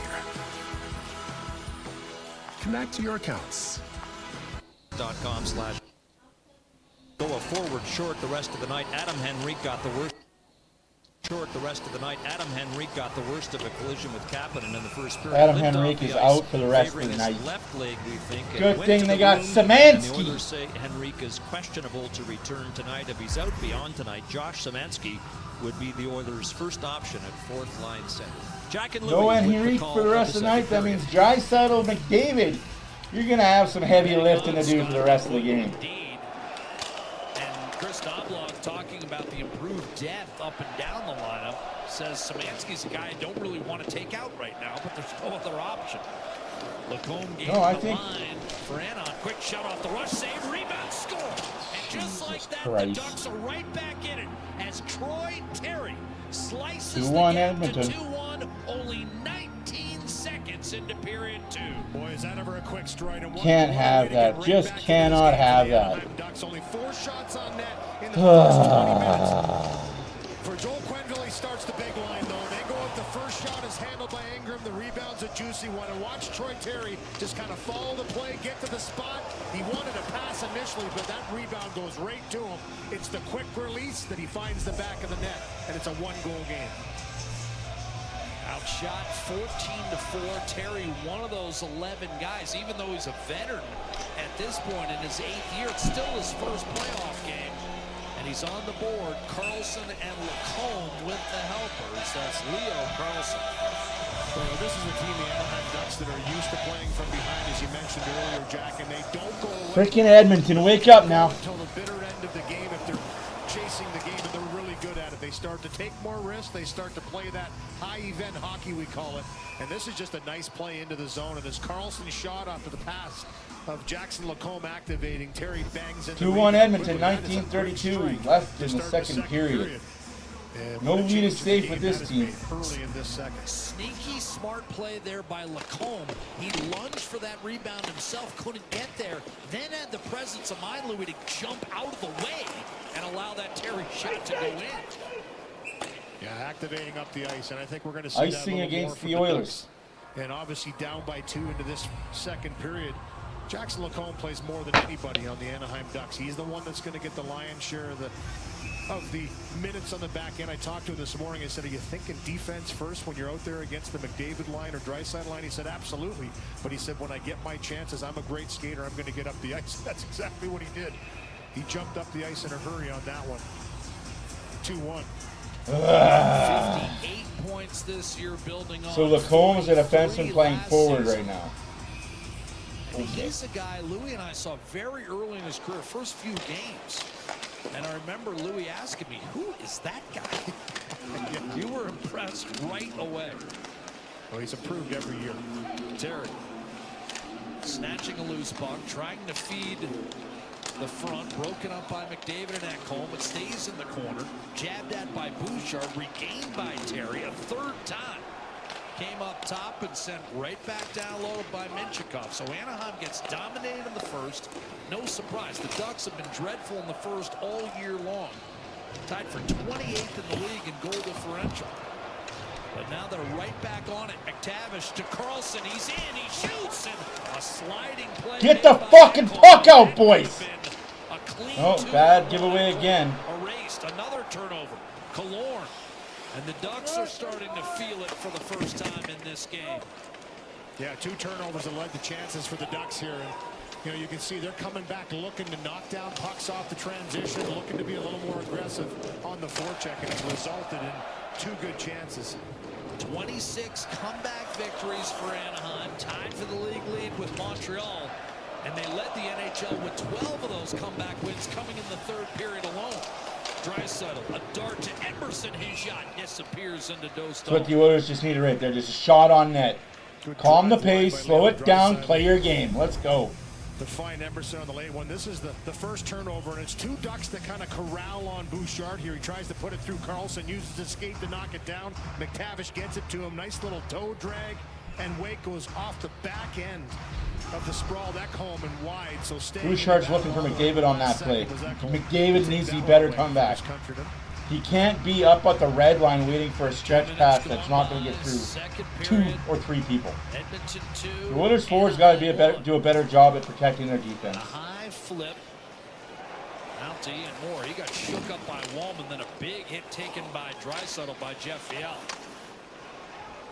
who about mid-season just became a fixture in the Anaheim lineup. Wallman tripped up and then... So that's not a trip the Anaheim player did, but that's a trip that the Oiler player did. Awesome call there, referee.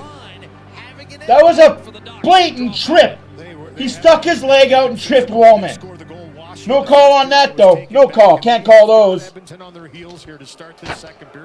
Garbage officiating at its finest. In this series, they will go on the power play. It's going to be Wallman, as you mentioned. A turnover once again, so a little more aggressive by Anaheim, getting on the defenseman of Edmonton. And it's Moore, who I thought was really physical in the first period, that creates that turnover, creates the penalty on the aggression right there. Now, how is that not a fucking trip? It's the stick of Wallman that takes down Washi, in the process, and first power play goes to Anaheim. Like I said, the Oilers got to play stupid discipline because they're not getting benefit of the doubt. It wasn't great all year long.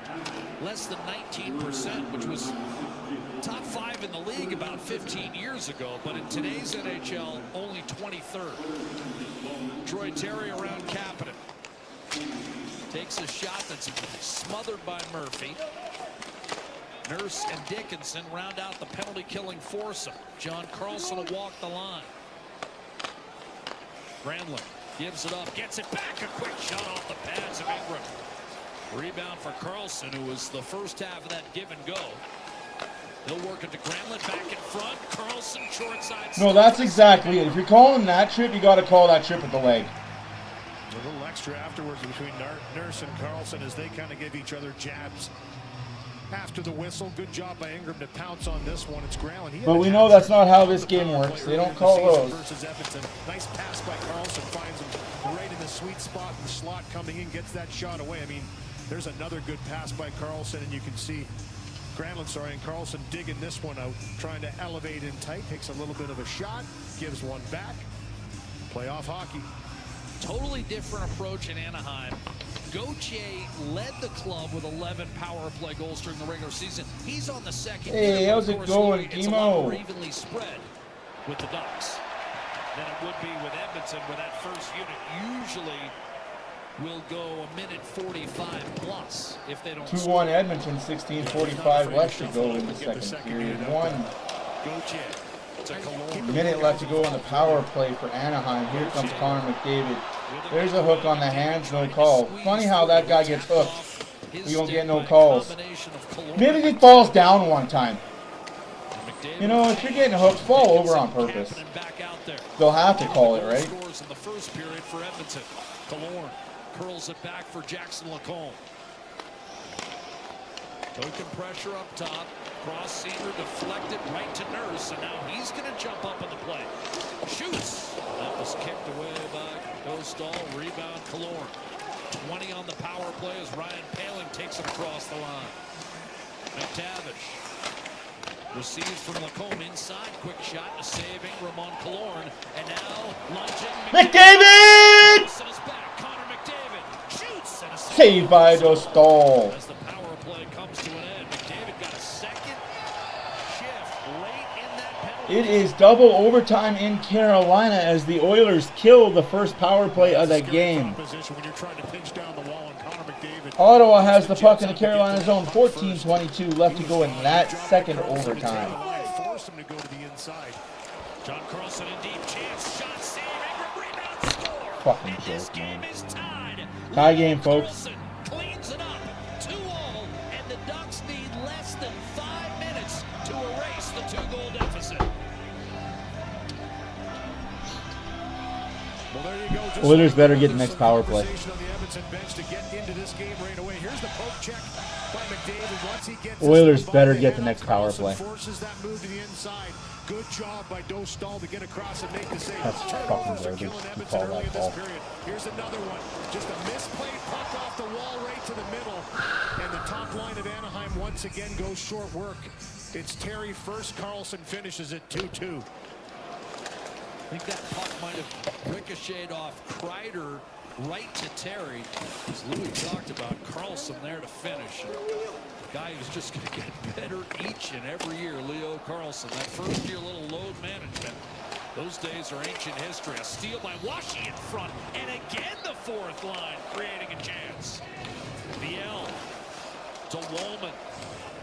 Powering through is Draisaitl. Back towards center, Lacombe able to knock it down. Bit of a developing story here, Louis, with the way this fourth line for Anaheim is giving Edmonton some fits. It's their top line doing all the goal scoring. Good. Joel Quenneville decided to start in this game. Started by a missed trip, called trip. From them and the job they were going to have to do, but also the way I think he wanted his team to play. That's the one thing he talked about a lot this morning was the fact that, yeah, we can score goals. We just saw a clear case of how quickly they can score 2 goals and make it a 2-2 game. It's defending, it's playing the right way, and I think when you start the fourth line, it sends the message to everybody. Yeah, we're running 11-6 right now. Henrique's hurt. We'll find out game 2 if he's available. If not, we got Josh Szymanski. Simplified hockey. Here's a penalty coming up here. It's going to be a trip, and looks like Killorn might be the guy heading. Trip where? I didn't even see it. Makeup call at its finest, referee dumbass. What a makeup call. What a fucking makeup call.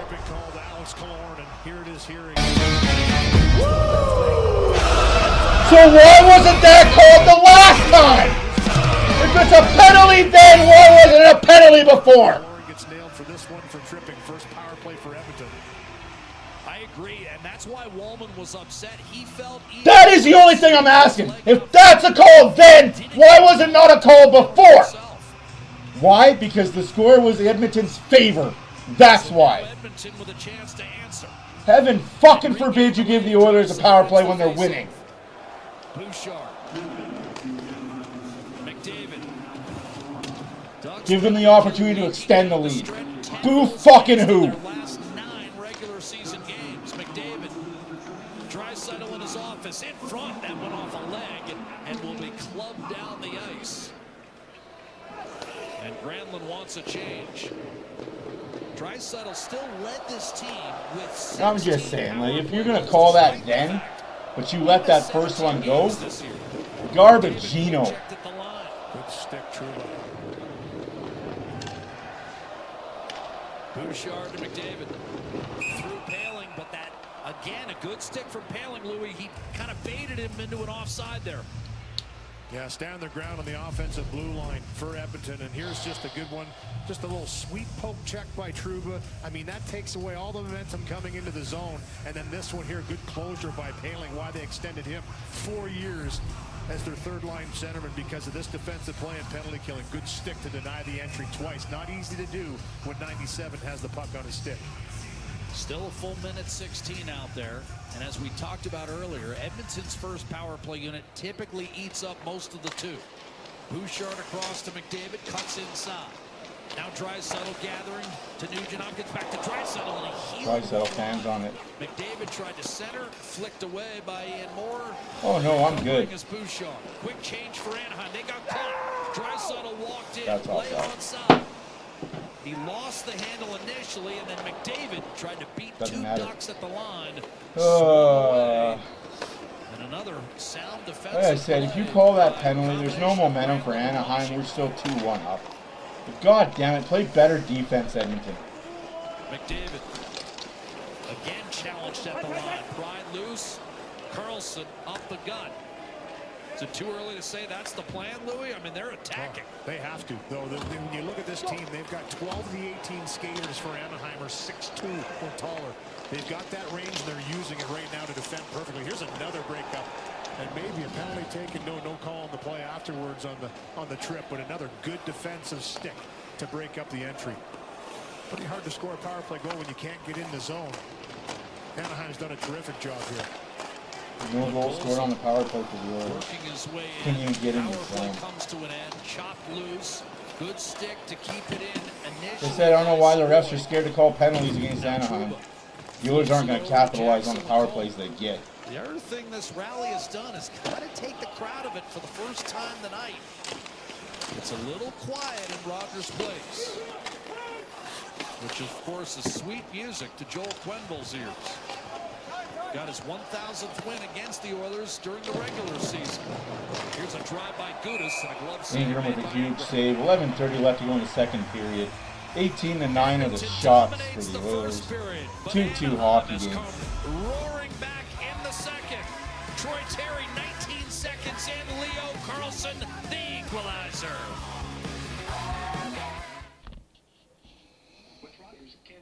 Oilers got to be better. It's no excuse. They just got to be fucking better. What a hit there, though.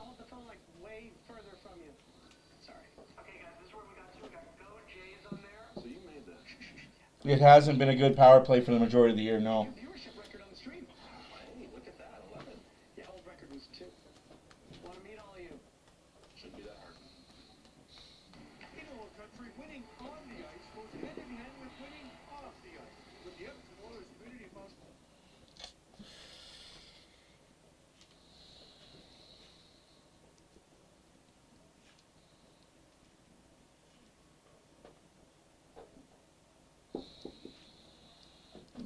I don't get it. Like, refs are so scared to call one. Why? This team's not going to score on them. You can give them 5 power plays a game like you're getting every other team. On average, every team in the playoffs so far is getting roughly 3 to 5 power plays a game. On average, every team is getting 5 power plays a game. You won't see that in this series, though. Even though they got the best 2 players in the world in this series, you won't see that. Funny how things happen? Who the fuck cares, man?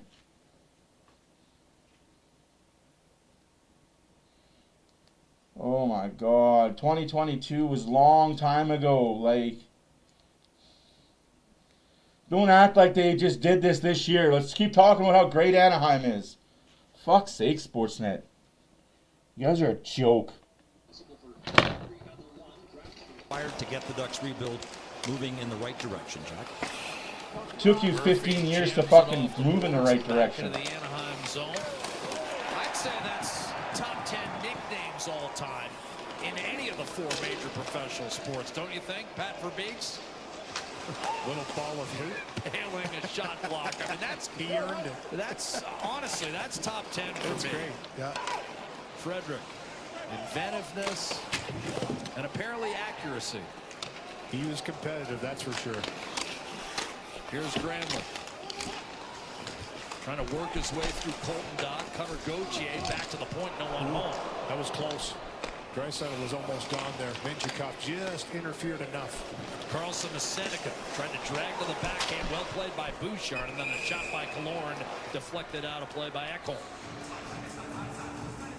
With BetMGM's 10.5 responsible minutes gambling left to go in tools the like second deposit or period. time 2-2 limits, hockey you can game. always mull it over ahead of time. Party's in the back. Well, in the first period, Edmonton out hit the Anaheim Ducks 19-11. Getting back to it here is Frederick. Aggressive on the forecheck, catches Gudas playing that puck all the way through and finish every time you can. Radko Gudas, no stranger to that. Draw one clean, a shot on net. Minchikov squeezed it through. The save, Ingram, the rebound. Pumped ahead to Kasperi Kapanen, whose goal in the first period is 9th career in the postseason. Oh, a big hit by Woolman. Shattering check on Terry.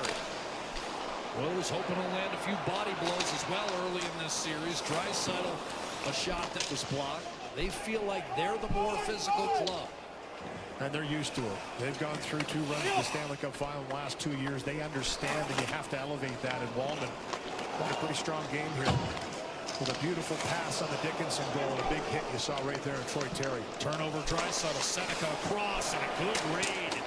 Jake Wallman's had a strong game 1 here, Louis, at both sides of the ice. Yeah, he's elevated. Noticeable. It's been physical. Set up the first goal with a dart to Dickinson. Seneca drag, fired up high. Save, Ingram, rebound, put Colson not out. Knocked down by Trouba. Second effort, Woolman does manage to clear to center. Seneca's right back on the puck. He's everywhere. Beautiful centering pass. Killorn denied. Rebound available. Lacombe couldn't pull the trigger against McDavid. What a look for Alex Killorn. Best save of the game by either goalie. I mean, Killorn right down Main Street. Guess who? Beckett Seneca's the one that set him up. Trouba.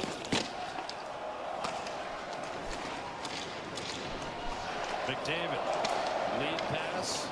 Flipped in by Savoy. Here's Dostal high up on the plexi. Ian Moore shrugs off a check from Ekholm, but he released that. Icing against Anaheim. 8:50 left to go. 2-2 hockey game. Shots are down 19-12 for the Oilers. Shots at one point were 14-4 for Edmonton. Anaheim has come on strong. Big saves by Connor Ingram. Back into the middle, and he tries to go up over the blocker, and beautiful positional save by Ingram. Punches that one away for the 2 Oh, they're not tired. It's called the bait and switch. And a 3-time 20-goal scorer with a little jam to his game. Exactly the kind of guy that Pat Verbeek wanted to add to this youthful mix. Here's McDavid stepping up with a shot that's deflected out of play by Washington. You need to put that puck on there that, by though, Moore, and a McDavid. good stick by Washi once again to deflect that chance over the glass. 8-3. Oh, they're not tired. It's called bait and switch.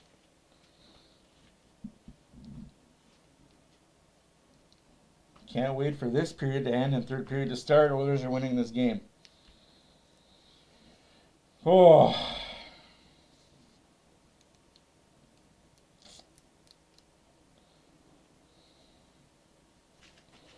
Six and a half minutes left to go in double overtime. Carolina, Ottawa tied at 2.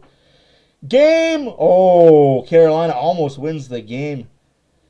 Yomark is looking good. Shots are 45 to 38 for Carolina.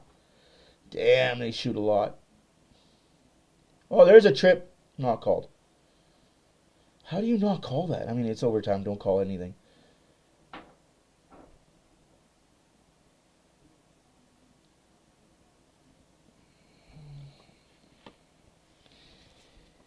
And they score! Carolina wins on a non-call.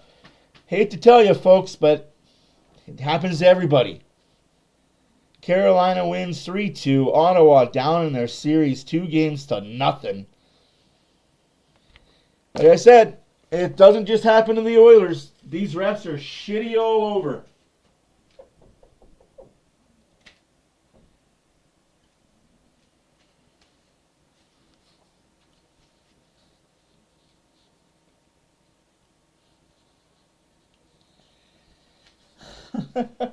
Are my disabilities hidden? Neither you or I were English lit majors, so we're not Charles Dickens aficionados, but a tale of two periods here. What's going on in period 2? Little elevation by the Anaheim Ducks. They're going after Edmonton. They're forechecking. You saw in the first period, they were sitting back and really trying to clog up the neutral zone, be patient. They haven't been patient in this second period. They've been going after Edmonton, and it's resulted in 2 quick goals to tie this game. There's a trip and a hold all in one play. Yeah, that's cool. Forecheck that is key for both teams. Dickinson shaking up, Louis, or is that equipment? Keep an eye on it for me if you don't mind. Ooh, I don't know. Looks like he's in some pain. And of course, he was shaken up late in the regular season, so we'll keep an eye on that. Already Adam Henry questionable to return with a lower body injury, as Scott Oak reported after the first. Yeah, TD4 is at the end of the bench talking, so we know it's medical. It's not equipment. Roslovic threw one into the corner for Evan Bouchard, and from center he'll dump it in. John Carlson did not get it out. Connor McDavid around Minchikov, circling, gliding, centering one-timer. Murphy saved Dostal. Good save by Dostal with traffic in front. Todd Colson was standing right on the doorstep looking for anything extra. Good sign that he's up on the bench, kind of putting some weight. Here it is right off the face-off, and as you see, he kind of stumbles down, and as he stumbles down, maybe his edge gets caught a little bit here. Sure, we just, you know what, something kind of just didn't feel right. We know he's dealing with a lower body injury. Gets himself prepared to play, and you're going to feel it every once in a while. He certainly felt something there. Seneca wired one up top. That glanced off the glass, ended up out of play.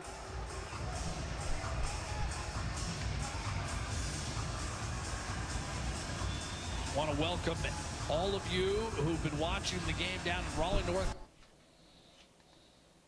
Living is right. Side in the first overtime session, but they prevail in the second OT after wasting a 2-0 lead in regulation. Canes win it 3-2. Welcome inside Edmonton's Rogers Place. The Canes lead that series 2-0. This the last series to get going. Edmonton, Anaheim. Game 1. Oilers got the first 2. The Ducks the next 2. But Colson will shovel it in for Edmonton. That's handled by Dostal. I'm Jack Michaels, Louis DeBrusque, ringside. Scott Oak working his way through the masses. 18,347 as per usual. Not a seat to be found inside Rogers Place. Bouncing puck corralled by Dostal. That had a hop on it. Played a little baseball in Czechia when he was younger. Because that was a pretty good one-hop pickup with the glove. Poised. Wallman threw one up the gut. Lacombe just missed Killorn. That could have been interesting for the Ducks.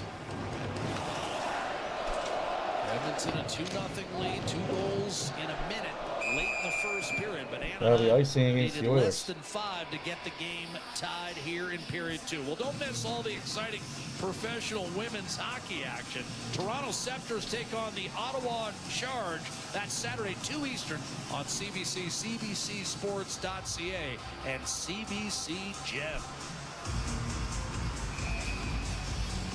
Leo Carlson, who tied the game after Terry got Anaheim on the board. Ducks' first line is accounted for both goals as Gudis works it in. Ekholm. Doc got popped, but shielded Gudis from the puck. No icing here. Hines around the boards hard. Kreider lost the handle. Chance Doc and a Colton, Doc, and Gustos. Oh yeah, now Friedrich and Gudis are gonna go. Let's go. Come on, Gudis. You want to be a big pain in the butt, jackass? Let's go, jackass. You're not gonna drop the gloves. You're a little puff and puff. Muff and puff you are. You're not dropping no gloves with nobody. You ain't fighting with nobody. Enjoy your time, Bunny. Thanks for stopping by and saying hi. Again, my name's Matt for Oilers Fan Reaction. Thank you all for stopping by and saying hi. Leave a little comment, subscribe, a little bit of like. We'll be here all playoff long for your viewing pleasure.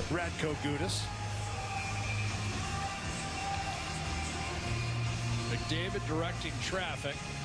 Face off deep in the Anaheim zone. He lines up against Washington. Yet another situation where Edmonton's top line out against Anaheim's fourth line. To this point, it has not been a problem for the Ducks. And they're able to break out easily. Moore finishes his check on Ekholm. Savoy to the middle. Now McDavid building speed. Shoots high and wide. He had 3 Ducks on him. Bouchard cut off on the half wall. Moore unable to get it out. Held in by Ekholm. Bouchard to McDavid in tight. Lost the handle. Ducks had a couple men on him, but they don't get it out. A weak clear shot Ekholm, and that pinballed right to Viel. And this time he'll make certain of a clear. Moore trying to get it in deep. Knocked down by Ekholm. Quick up. McDavid. And then he lost. Huge save by Connor Ingram. Colson got their signals crossed. Now in. McDavid. Colson and McDavid didn't know which one wanted the puck. What a save by Connor Ingram. And McTavish and Nurse are fighting in the corner. I think we do.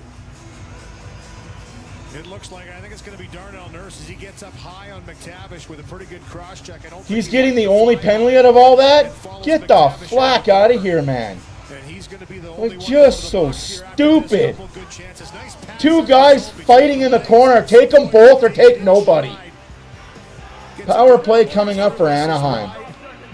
And then McTavish with a pretty good look, and that shot right there is what Darnell Nurse took a little exception to. He took 2 in the corner. What a joke. What a fucking joke. Take them both or don't take anybody. The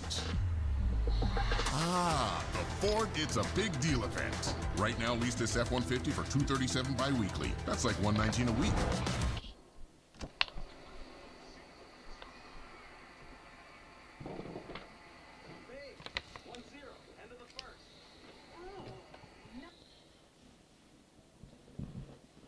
So fucking stupid.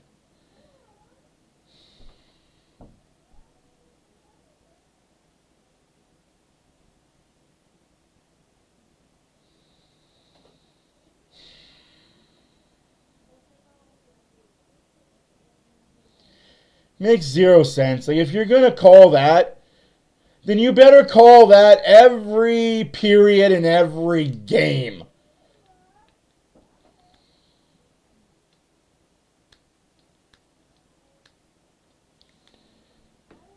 I have no faith in the consistency of an NHL referee, man.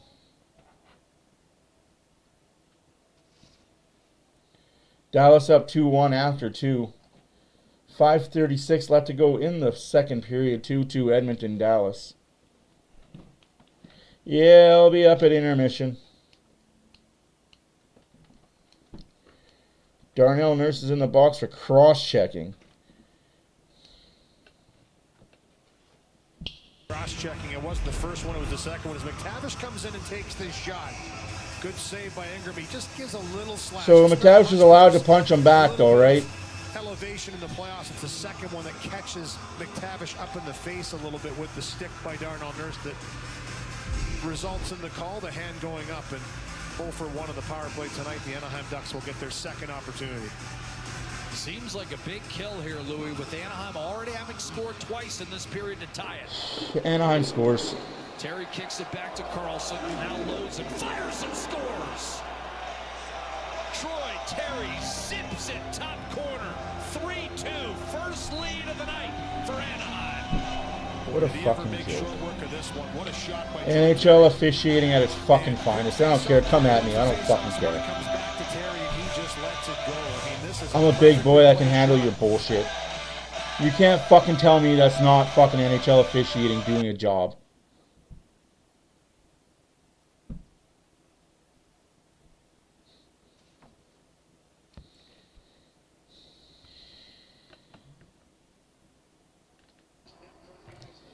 Can't tell me that's not NHL officiating doing the fucking job.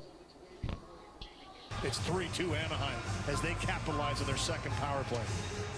Don't worry, Oilers fans, there's going to be another makeup call happening in about 5 minutes to less than that. And that's what shooters are looking for. You're looking at the net and just a great job and timing on the shot by Troy Terry to get it there in the spot right as Kreider, a big man, goes in front of Ingram. And this game is turned. This Anaheim Ducks team came out, scored 2 goals in 5 minutes to start this second period, capitalized on their second power play goal, now have the first lead of this game, game number 1 of the series, and there it is again. Kreider just perfectly timed. He's always the threat to tip a puck, look for a rebound, but that was by design to just make it difficult for Ingram to see that puck, and it worked.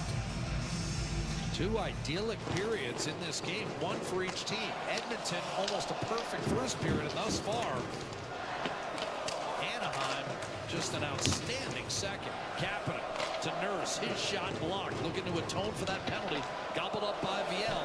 Joel Quenneville goes right back to the 4th line. So next time there's a scrub and a stick comes up for the Anaheim Ducks, a call gonna get made there? Probably fucking not. Finished off by Seneca. But Colson gathering steam, hits the Anaheim line and puts it in deep. Killorn. Seneca tucks behind. Bouchard up the boards, drilled wide from distance. Rebound clatters out. Another hit thrown on Ekholm, shaken free for a moment, but Draisaitl took it away from Killorn and left it for Evan Bouchard, who wastes no time to quick up to Savoy. Ekholm cross ice, Draisaitl leaves it. Kapanen from distance, steered aside by goaltender Lucas Dostal. Leaping play to knock it down for Hyman. McDavid inside, and Savoy didn't get a piece, and then it knuckled around, and finally into the breadbasket of Dostal. Well, get in on all the action with the Sportsnet Plus City TV Plus bundle. You can stream high-stake playoff games and then top shows like Rock the Block, The Valley, and more with one easy subscription. Bundle today at sportsnetplus.ca. Edmonton's going to have a power play here again, Jack, on this play here. Good little change up on the fly. McDavid jumps on. Draisaitl goes off. Their lines exchange, and this one, good stick. Edmonton gets a power play. Like I said, make up fucking call. What's the power play for? Make up fucking call.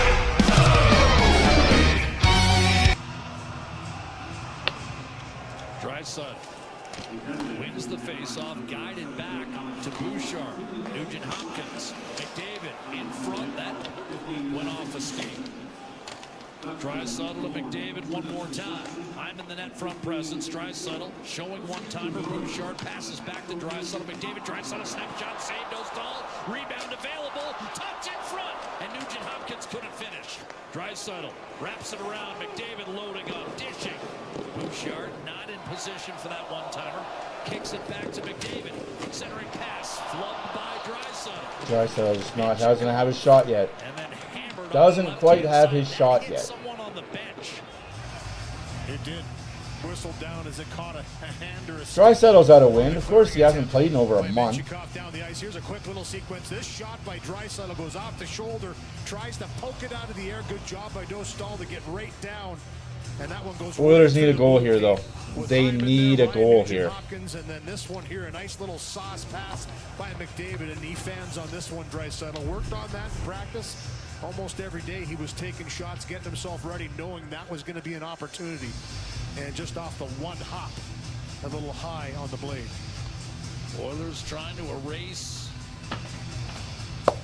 Oh. Anaheim's brief lead here after an ill-advised 3:21 left to go in the second period. 3-2 Anaheim. Oilers took a stick in On the front. back of a power play goal.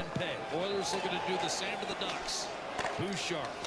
Nugent Hopkins will flip it in. Dostal will have a chance to leave it for Hines. He didn't get it out. Draisaitl returns to the point for Bouchard. He'll walk the line.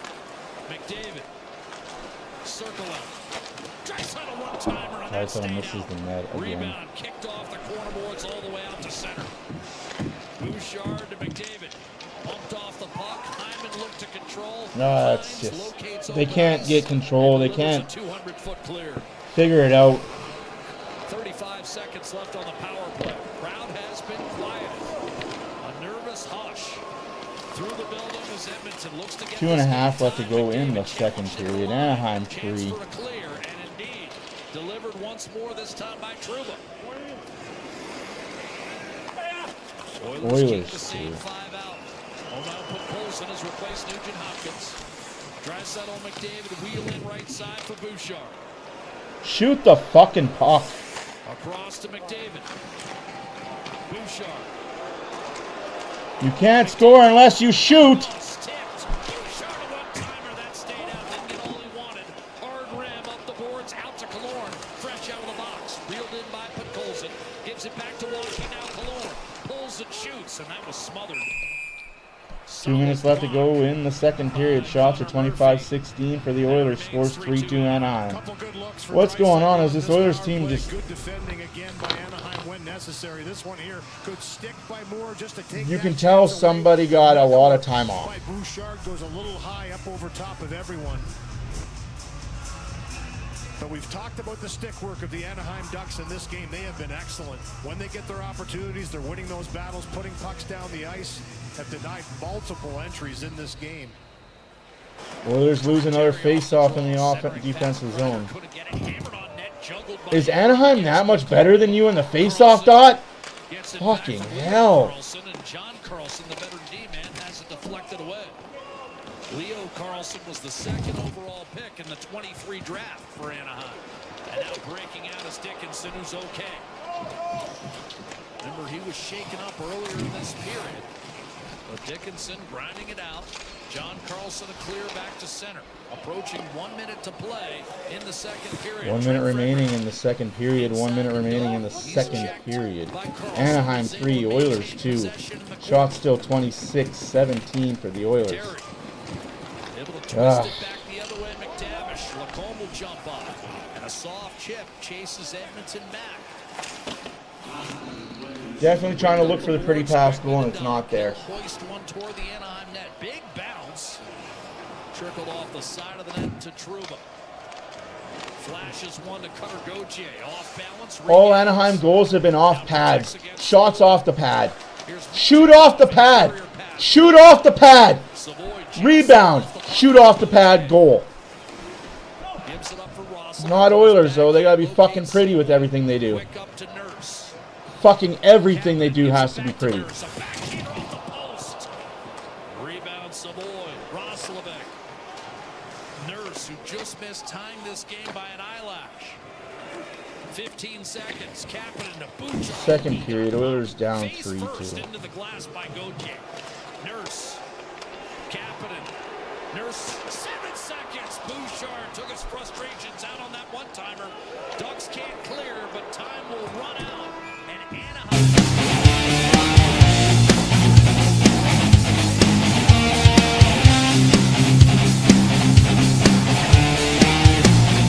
I'll catch you guys in the third. This Oilers team. Get back to what you were doing in the first period. Just get back to what you were doing in the first period.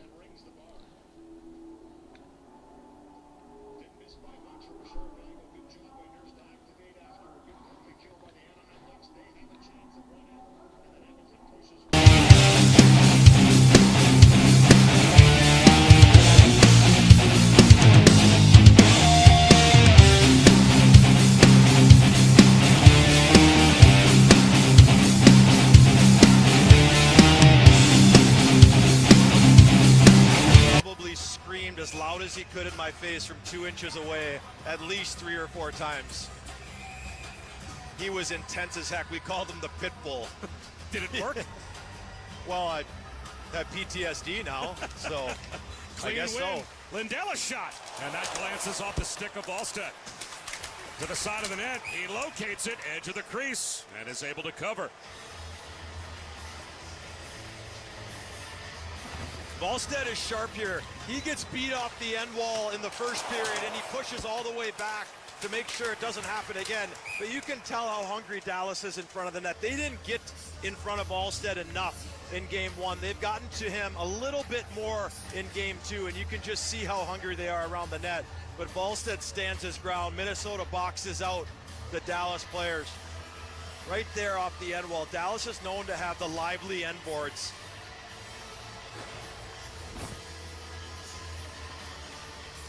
Defensive zone draw won by Hartman, but a take back by Jamie Benn. Protects it from Faber. Heiskanen slings one towards the net, glances off the blocker of Wallstedt again. Tarasenko out to the red line. Cross corner played by Lindell. Off the tip of the stick of Jamie Benn. Dug out by Kaprizov, moved by Heiskanen. Banks a pass ahead, past Steele. No icing.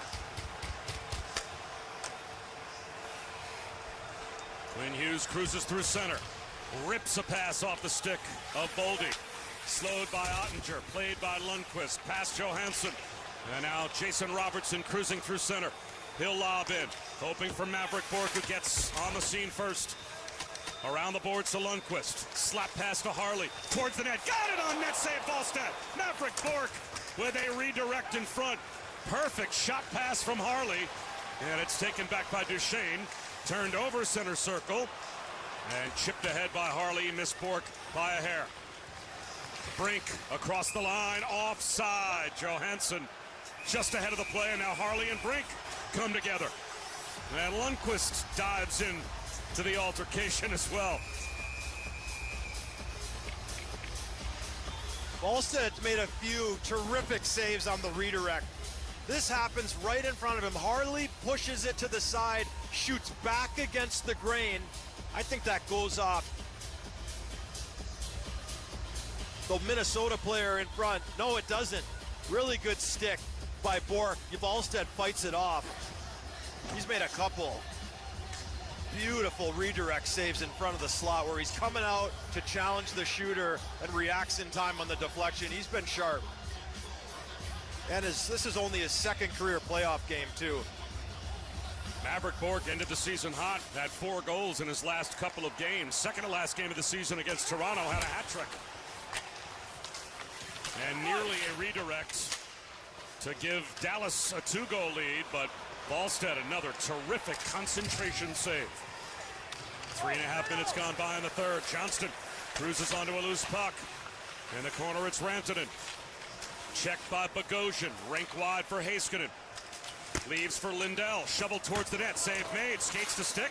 Behind the net, it's Heiskanen. And now Mikko Rantanen. Good stick by Eriksson Ek. Heiskanen cycles. Further by Johnston. Ritzkovian controls. Behind the net, it's Rantanen. All kinds of room. Lindell shoots. Pad save. Made by Wallstedt with the left leg. Dallas putting the pressure on. Nice play by Kaprizov. Calmly the one touch and peeling back is Boldy. Rink wide to Kaprizov, waiting for it. Double team. Stymied by Lindell. Forced to retreat.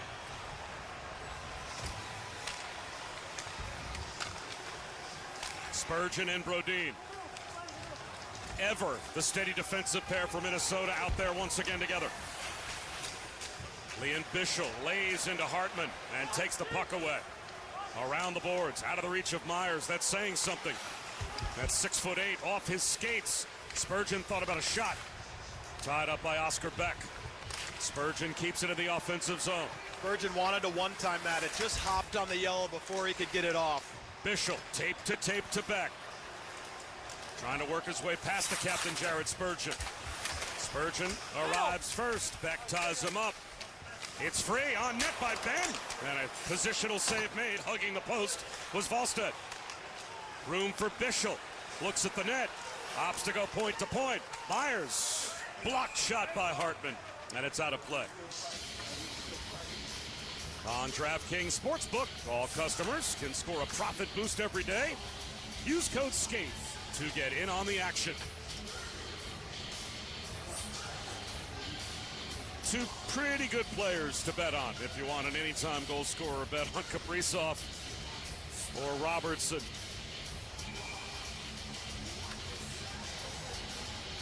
And if you're Dallas, more of the same. They've had some great sustained ozone pressure here in the third period. They've cycled the puck. They've had a guy parked out in front of Wallstedt most of the period. They didn't have a ton of traffic on him in game one. They've done a much better job in game two. Third period shots on net. Dallas 6, Minnesota none. Ottinger has yet to be tested in the first 5.5 minutes of the period. And we have an icing call here, so we check in with Stormy.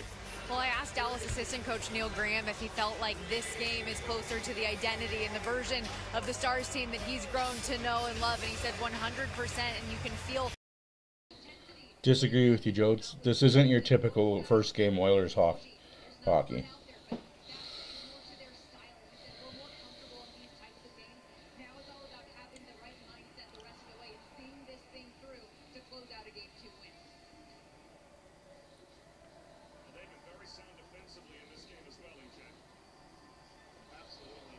Yeah, they were absolutely trying to pick their spots. They just got to shoot the puck. Shoot the puck low. Honestly, shoot the puck low, get a rebound, and get a goal. It's not rocket science.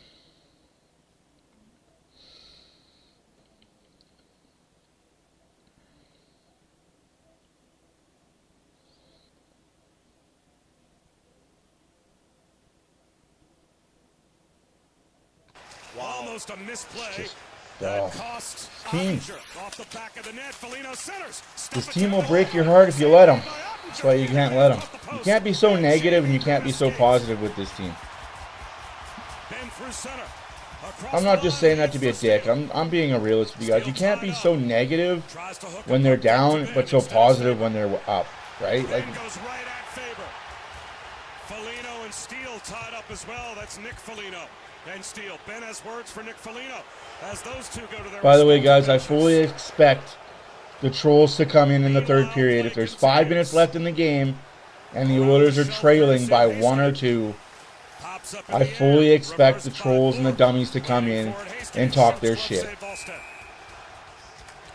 As stupid as they are, they're going to come. We know that. Minnesota dumps this puck in. It looks like it spins off Ottinger's stick. They get a great chance. Dallas is desperate in the crease. It's not rocket science. Oh, how does that stay out, though?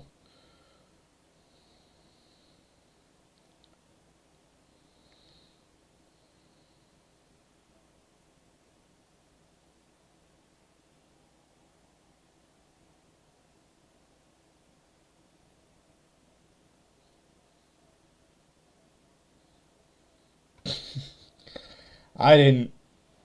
Just like after the second period, I don't have their memorial written and their coffin's already half filled with dirt.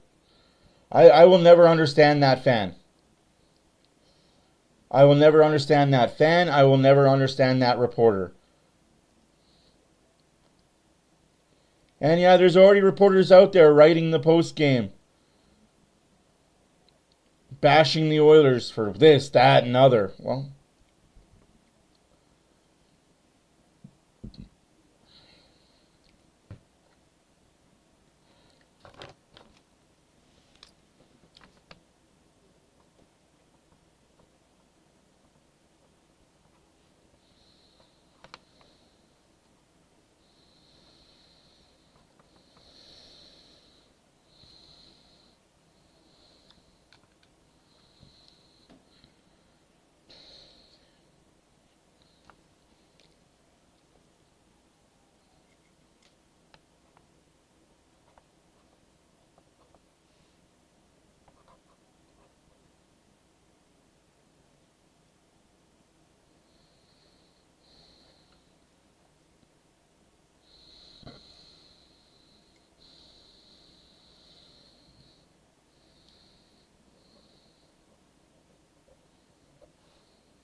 Oilers get outshot in the second period, 13-12.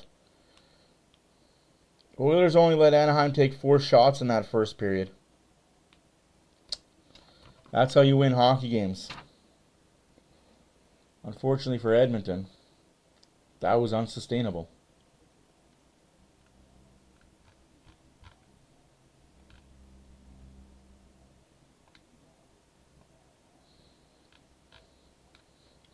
In case you're late, Dickinson, Wallman, Emberson. Dickinson got the goal assisted by Wallman and Emberson. Kapanen gets a goal assisted by Draisaitl and Podkolzin. 2-0 after 1. Second period, Terry gets a goal. Carlson gets a goal, and Terry gets his second on the power play. 3-2 Anaheim. Now that you get it, got it good, and understood.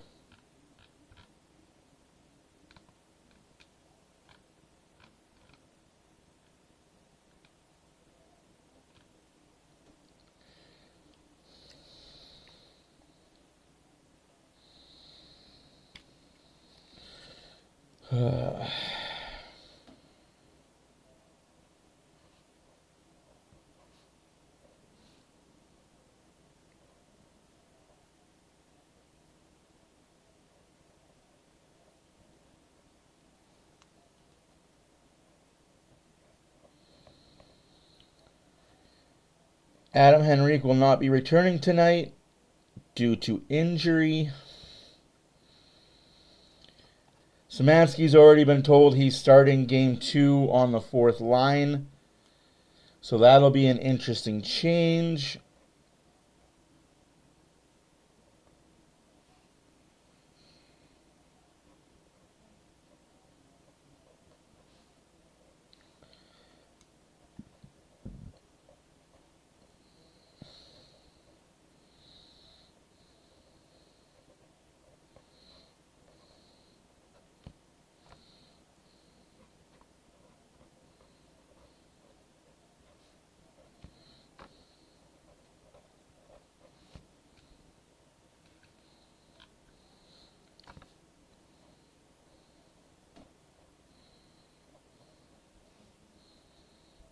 Dallas scores, makes it 3-1 Dallas. This series is going to be tied heading to Minnesota.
Kaprizov creates room.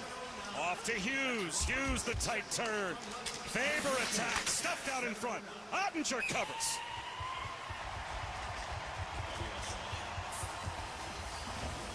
The all-important insurance goal. It's a set play off the faceoff. Duchesne gets it up to Lundqvist. They get it to the net. And it doesn't have to be a hard one. Lundqvist just gets it through. And Robertson's a big man. He gets out in front of Spurgeon. It's the perfect tip. Too late for Wallstedt to react. And Robertson gets his second of the playoffs. And 20th career playoff goal.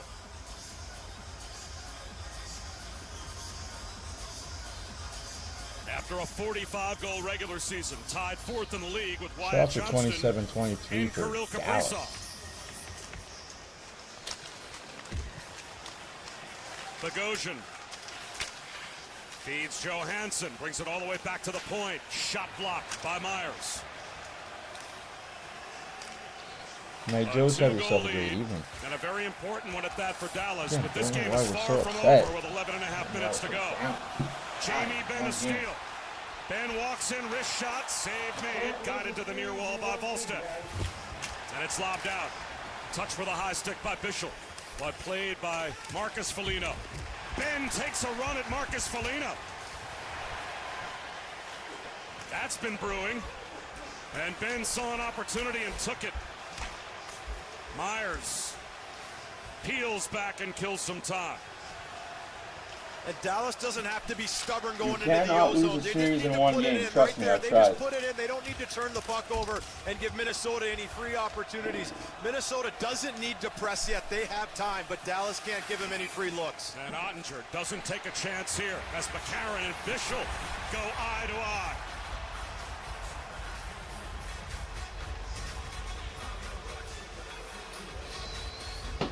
Oh. Game 2's tomorrow. And the Stanley Cup playoff bracket, Canadiens Lightning at 7 Eastern on ESPN2. The Bruins and Sabres. What a game 1 it was. 7:30 Eastern. They'll do it in Buffalo again on ESPN. Utah, Vegas at 9:30 on ESPN2. And the Kings and Avalanche, 10 p.m. Eastern on ESPN. So a pair of Game 2 doubleheaders tomorrow night once again. Of Game 1. Oilers playoff 50-50 presented by Rogers is back for round 1 with hockey's biggest jackpots. The current jackpot is over $1.3 million and climbing. $1.3 million already. Anywhere in Alberta at EdmontonOilers.com/5050.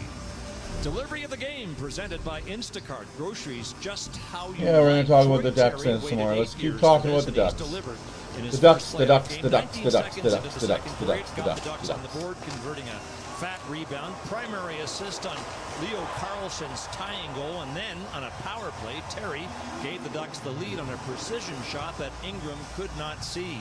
So 2 goals, 1 assist for Terry in the second period. He's the longest tenured Duck, and he is tied Ryan Getzlaf's playoff record for points in a period by a Duck. Getzlaf also had 2 and 1 in the second period of Game 4 in that 2017 series against the Oilers, Jack. Yeah, I'm glad you brought that up, Okie, because Getzlaf, as Louie and I talked about earlier, was tremendous in that series. Oilers trail now 3-2. They were top 5 in the league. 6 come from behind wins when trailing after 40 minutes. On the other hand, the Ducks were 24-1-1 when they led after 2 this season. They weren't always playing from ahead. When they did, they usually closed it out. Here's Carlson trying short side on Ingram, who makes the save, his 15th of the night. Yeah, you got the Pistons pumping on this one here, driving wide in the backhand side. Leo Carlson picks this puck up, and again, just a little puck that doesn't get cleared out. It's there for the grabbing, and it's Carlson that gets it. I like what the panel talked about. Kevin Bieksa was saying be patient in the third period for Edmonton, and I agree with that. I think they got away from their forecheck. They didn't spend a whole lot of time in the offensive zone in the second period, and I think it's because of the way the Anaheim Ducks came out and just started to really take it to them on the forecheck. Edmonton needs to get back to that, spend a little more time to make Anaheim defend. Seneca loading and firing off the blocker of Ingram. Rebound in the slot for a moment. Draisaitl guiding it on. Carlson up the right-hand side. Here's a powerful hit, but Colson was hit on the other side. From the other standpoint, Louis, you made a good point in that second period. The Ducks played more to their identity, played looser in the second, freewheeling, weren't conservative, and they can't afford to be conservative here. I thought they sat back too much in the first period. Yes. You know, they were just, clogging up the neutral zone, and listen, just trying to make it difficult for Edmonton to get through. I think they learned pretty quickly that doesn't work. But the pressure worked in the second period for Anaheim. Edmonton needs to get back to that pressure game as well. Start forcing them to turn pucks over, because they've been coming out of the zone pretty clean, Anaheim. And that'll be icing on the Ducks. Did not get a touch on that puck, and as a result, icing against the Ducks. That's insane. Love the NHL? Bet99 Sportsbook and Casino brings every shot, goal, and storyline to life. Experience it your way. Download the Bet99 app. Well, this is another thing, too, from the first period. They've continued to put hits on, but just that elevation in the intensity to finish checks, step up, make it hard to cross that red line. That is the hard line. McDavid, clean win against Paling. Bouchard lets one fly that's blocked by Paling. Tapped down by Savoy. Paling lost his stick, but was still able to boot it out of the zone. Bouchard the quick up. Hyman slides it over to McDavid, challenged by Hines. Puck rattles around and grabbed by Savoy. McDavid feeds Ekholm across, one-timer, and whipping on it was Bouchard. Cleared up, soccered back in by Bouchard, returned Ian Moore, and McTavish makes certain of a clear inside the Oiler blue line. Edmonton's 20 minutes to live, down to 17:40. That was a quick change by Chris Knobloch on the ice, and they get the McDavid line on the ice, and they hemmed in Anaheim. Caught by Doc on an aerial from Ekholm, then held in by Frederick, slashed away, stepping up Wallman, dishes, quick shot, and missing. From in tight was Hopkins, you need to score that goal. Like, this line needs to produce. It might get switched up now that Szymanski's back, but yeah, this Hopkins line, he's the driver of this line. Puck is Frederick. Anaheim gets a change. Frederick run into the boards by Minchikov, and here comes Troy Terry the other way. A three-point night for a guy who's waited nearly a decade for postseason play. Minchikov from distance, and that's snared by Ingram. This third line of Hopkins, Frederick, here's some good work Frederick, here just to keep this puck alive for Wallman. and Roslovic needs, or now it's Doc now. All right, and this is aggressive against Wallman. He just elevated that one. Nugent Hopkins did a little high.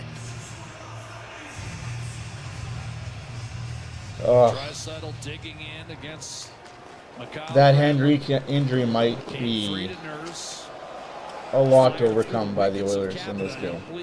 But hey, like I said, you got Szymanski coming in game 2. A better player than Henrique. Definitely better offensively. I would take Adam Henrique. Kind of for faceoffs, but even then, I'm not even sure anymore. Icing whistled against the Oilers. These are the two teams with the highest winning percentage in the history of the league when they get game 1. Anaheim is 13-2. Edmonton is 24-4. With one of those losses in a series, of course, last year's Stanley Cup final. Here's a shot that's handled by Ingram off the draw, and he'll freeze it. Yeah, good stick here to take a little bit off of this Seneca shot from the faceoff. As he is able to kind of corral it, you can see just the extension of the last second kind of makes this puck kind of bobble, and good job by Ingram to follow the bouncing puck. That one took a chunk out of Darnell Nurse on its way to Connor Ingram, looking for his first playoff win. So much holding of the stick there. One of 11 playoff rookies in Anaheim's lineup tonight. Draisaitl fires it in. Dostal gives it a look. Seneca blasted by Podkolzin, shook it off, tossed ahead for Killorn. Lumbers to center, shovels it in, line change Anaheim. Murphy gets it back from Connor McDavid. He'll reset. Murphy waiting a long time for another taste of the playoffs. Lead pass, McDavid gets in behind Paling, but then two more Ducks. Wow, there's a slash on the hands, no call, referee. What do you got, fucking Tim Peel out there? Buckner out there for the MLB? Good God. Like I said, for the amount of shit that McDavid goes through,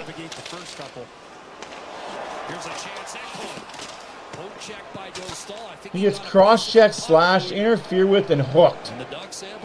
Never near a call. And I don't get it.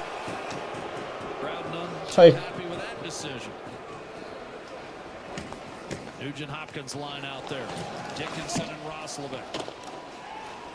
Pumped in by Nugent Hopkins. Trouba deflected out in front. Quickly snapped up top. Held in.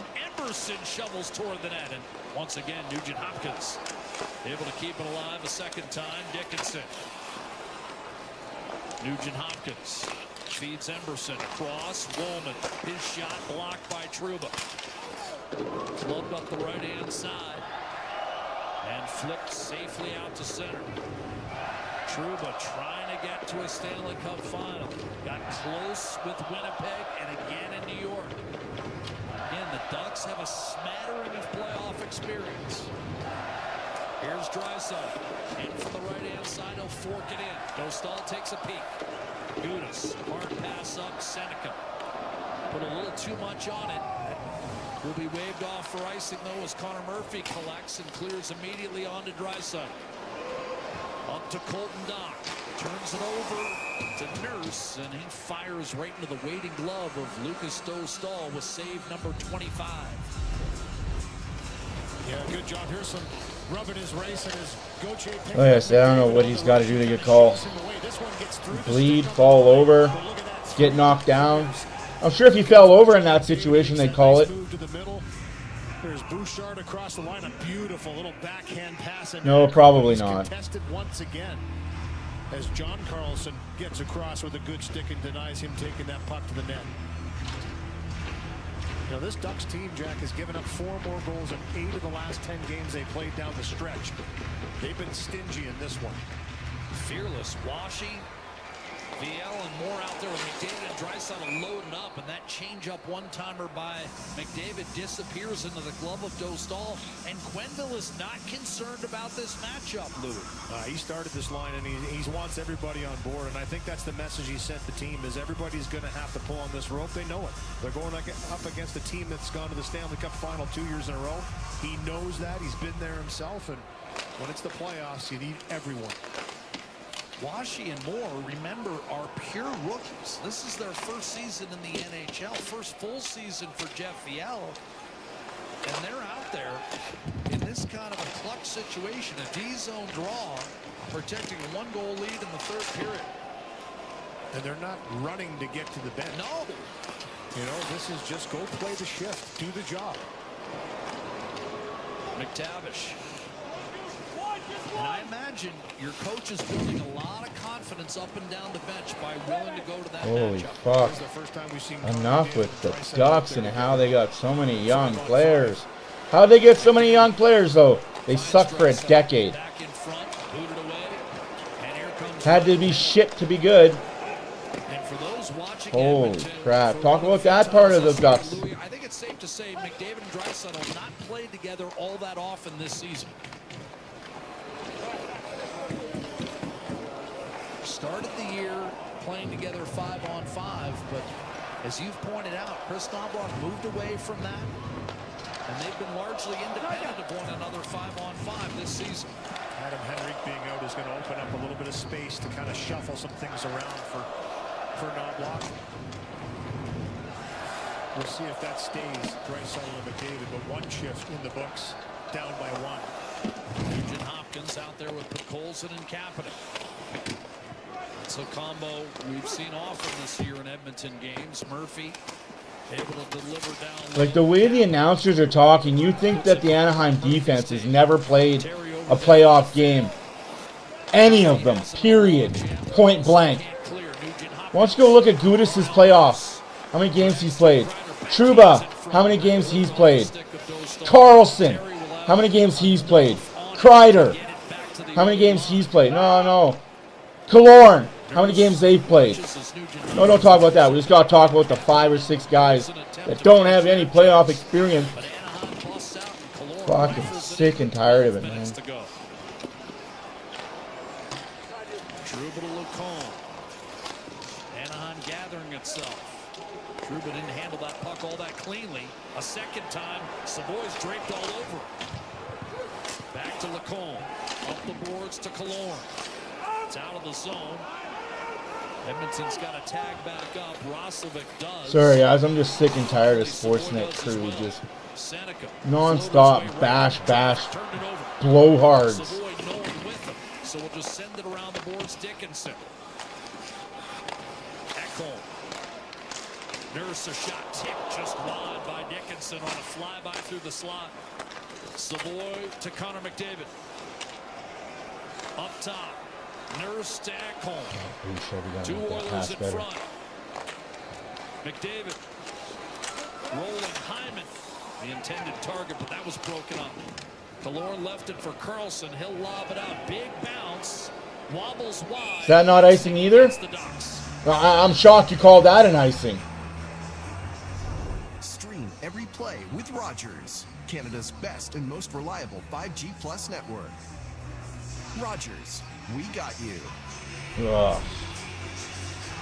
Good shift hemming in the Anaheim Ducks, and Matt Savoy made a little subtle play on the wall there on a rim around where Jackson Lacombe looked like he was going to get there first, but he just put the stick in there enough to keep it alive. This results in an icing an entire group on the ice for the Ducks. Top line for Edmonton out there. Right back to McDavid, Draisaitl, Hyman. Wallman across to Bouchard. That's a switch as well. Here's Draisaitl. Wallman a shot. Saved. Dostal look behind him. And the puck sails into the Anaheim bench. And now the Ducks will be able to switch it up. Boy, did he ever have him looking different ways on this one. Jake Wallman, nice passing play here. Bouchard, the one-touch pass by Draisaitl and Wallman. I'm just saying, it's... Oh. It's the same old shit year in, year out with these announcers.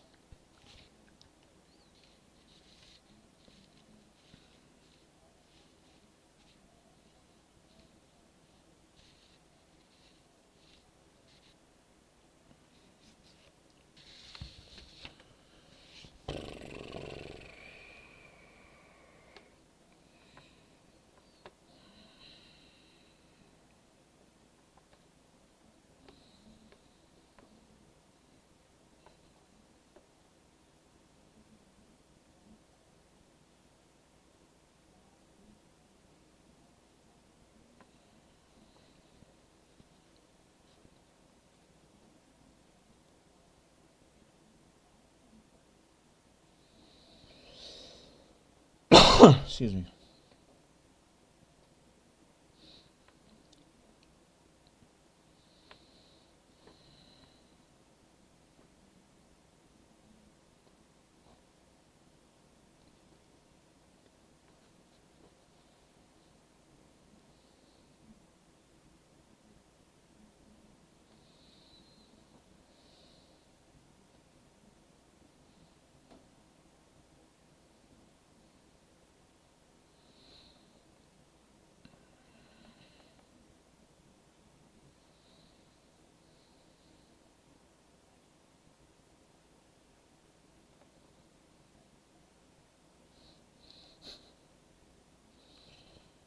Oh my god. See, they're showing the three guys. Like, fuck off. Like, can you talk about Connor Ingram's playoff experience? Talk about Tristan Jarry's playoff experience? Can't talk about those, right? Guy that hasn't seen the ice in fucking 2 months and a backup goalie. But hey, let's talk about that. Let's talk about their... I'm sick and tired of Sportsnet bullshit. Up against Edmonton's top unit, a shot deflected. I can't wait till Saturday when I can watch ABC broadcast. So it's now 5-on-3.5. Anaheim's able to get another stick. Hyman a punishing hit on Lacombe, but now Trouba all day to clear.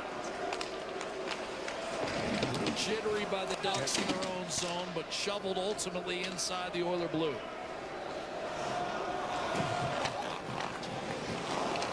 Jake Wallman. Halfway through this third period, Edmonton led 2-0 after one. Terry got the Ducks on the board just 19 seconds into the second period, and it set the tone. Ducks ended up scoring 3 in the second. Kapanen shimmies his way in, guided out by Kreider. Enough out-turn draw on that one for it to die before the goal line, and thus no icing. Anaheim's been really good at the second wave of defense all game long. Pressuring the puck carrier, second wave with sticks are just there. That was a prime example. Puck out of the zone again. Draisaitl fights through a poke check, then a backhander from a sharp angle, taken away by Menchikov, and Anaheim's going to skate this puck out. Ryan Poehling attacking, centering. Deflected away by Nurse. Poehling back on the puck. Looks for a trailer. Hits Hines, the rookie. Shoved off balance and ultimately cleared back to Draisaitl by Podkolzin. He'll scoot his way to center and throw it in deep with 9 minutes to go. Outside of L.A., Colorado, this was the series with the biggest underdog. Anaheim against Edmonton. Seneca denied on the doorstep by Ingram. I don't understand how this was the biggest underdog. Like, no, it wasn't. Yeah, almost too tight for Seneca. He was right on top of Ingram. Good job by Ingram, though. Listening to the pungents, Anaheim should win this series. Biggest underdog. Scores! Underdog my fucking ass! Dickinson with 2. Let's go. Sick and tired of your Sportsnet bullshit.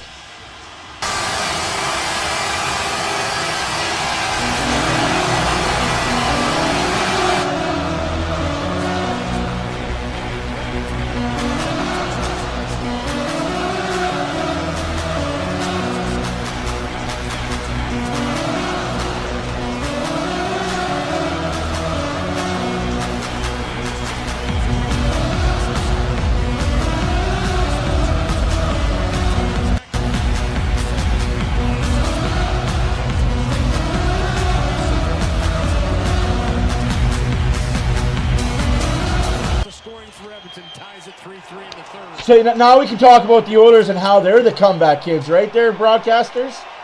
Hey, Louie. Hey, Jack. Let's talk about the Oilers and their comeback prowess. You won't.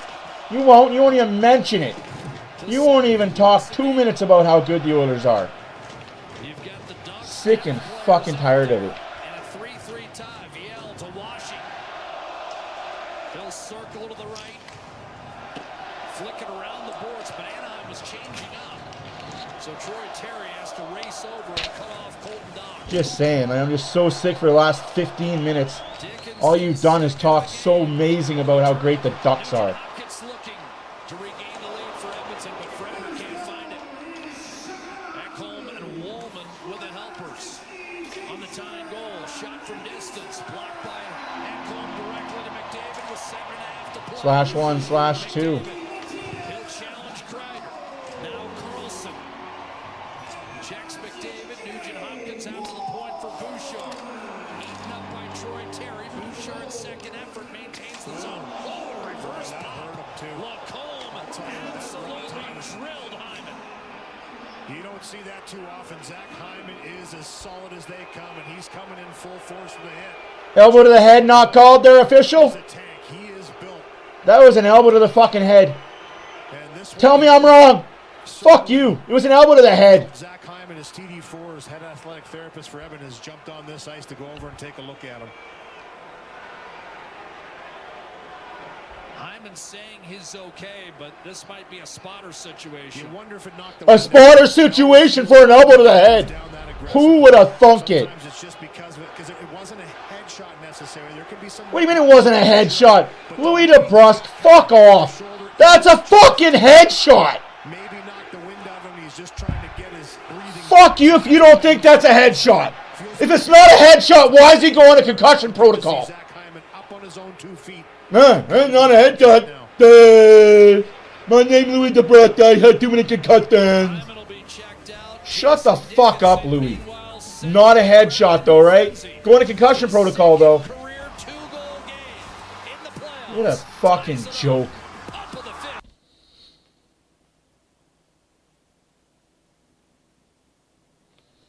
I don't get it.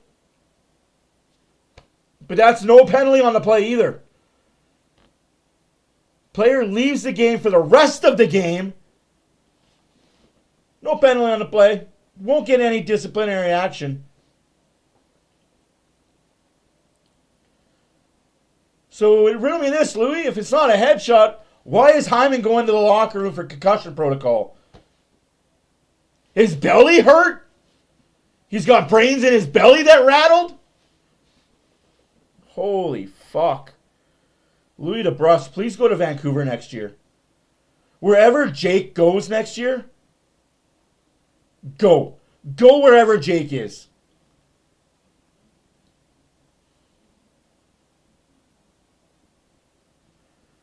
I don't get it, man. You claim that's not a headshot, but yet the player is leaving the game for concussion protocol. You don't get a concussion protocol for getting hit in the chest.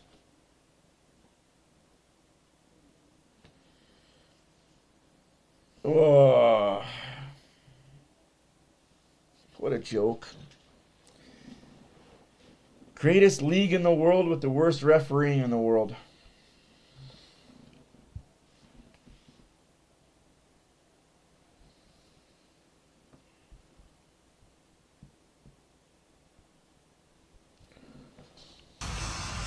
Jason Dickinson, 2 goals on 2 shots. Here you go back to 19. Like I said, not a penalty to be called. Games with the Dallas Stars en route to I bet if Ekholm did that to little bitch Terry, though, that's a penalty all day.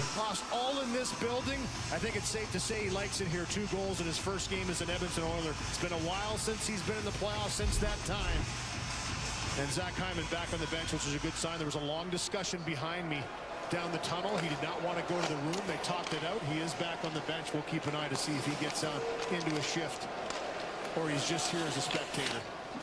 Smart play by Ekholm there to create a rebound off the pass. Something you talk about all the time, Louis. Lacombe, you better keep your head up for the rest of this series. If it's 7 games, you're a marked man for 7 games. You better hope this series doesn't last that long. Here's Leo Carlson over the line. Snapshot deflected, and then Carlson bats it off the side of that. Kreider lurking close by, but the Oilers will break out. Here's Darnell Nurse swooping in with a shot that's kicked out by Dostal. Oilers led 2-0 after 1. Anaheim 3-2 after 2, and now we're tied. Oh, there's Lacombe again. Dickinson with a pair for Edmonton. Troy Terry 2 goals and an assist for Anaheim. Jackson Lacombe across. Trouba a drive. That was Goalie interference, targeting the head. No call. Cool. Guess the goalie can't be play his crease. Getting elbowed in the head. Dickinson backhands it out with 6 minutes to play in regulation. 6 minutes to play in the third period. 3-3 hockey game. Shots are 32-21 for Edmonton. Hyman right back on the ice, so he's good to go. DL trying to chip and charge in against Ekholm. Recovered by Hyman and swung back. No. In the intermission, yeah, just because I don't want to be eating loud popcorn on the stream. But I appreciate you looking out for me, though. This series, the last one to get going. Game 2, Wednesday, back here at Rogers Place. Here's McDavid breaking through a check from Washi. Pulls up. Lost the handle. Washi able to clear. 3-3-5, 15 left to go in the third period. Oilers out shooting the Ducks 32-21. It's been a game we knew was going to happen. Oilers had to stay disciplined because you're not getting help. He's had big game experience. What is Lacombe going to play the rest of the game? Press back down low, but Colson. Kapanen wins the battle. Draisaitl tried to sneak one inside. A lunging attempt by Nurse.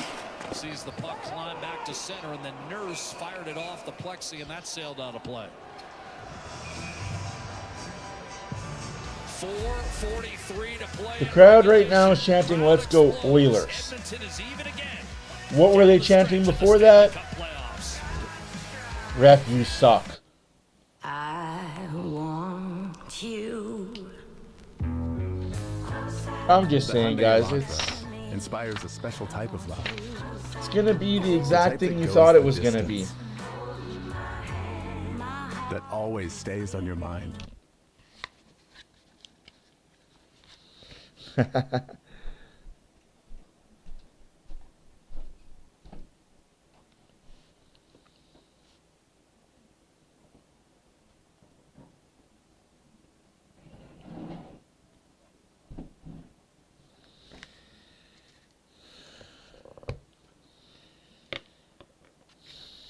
I'm just saying, how do you go and talk to a trainer with concussion type thing if it's not a hit to the head?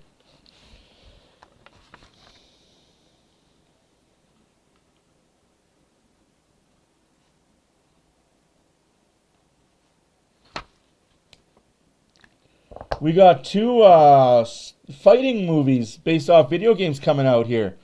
Mortal Kombat 2 and Street Fighter. Which one are you more interested in watching?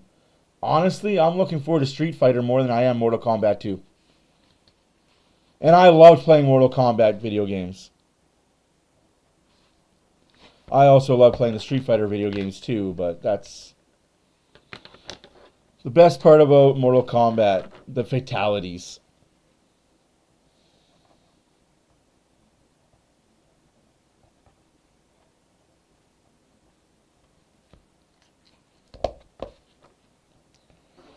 Finish him. Yeah, I'm with you, Racer. Sam. I'm with you. And then the tying goal to ignite the Rogers Place crowd again. A 2-goal game for Jason Dickinson. Yeah, a little bit. A little bit more.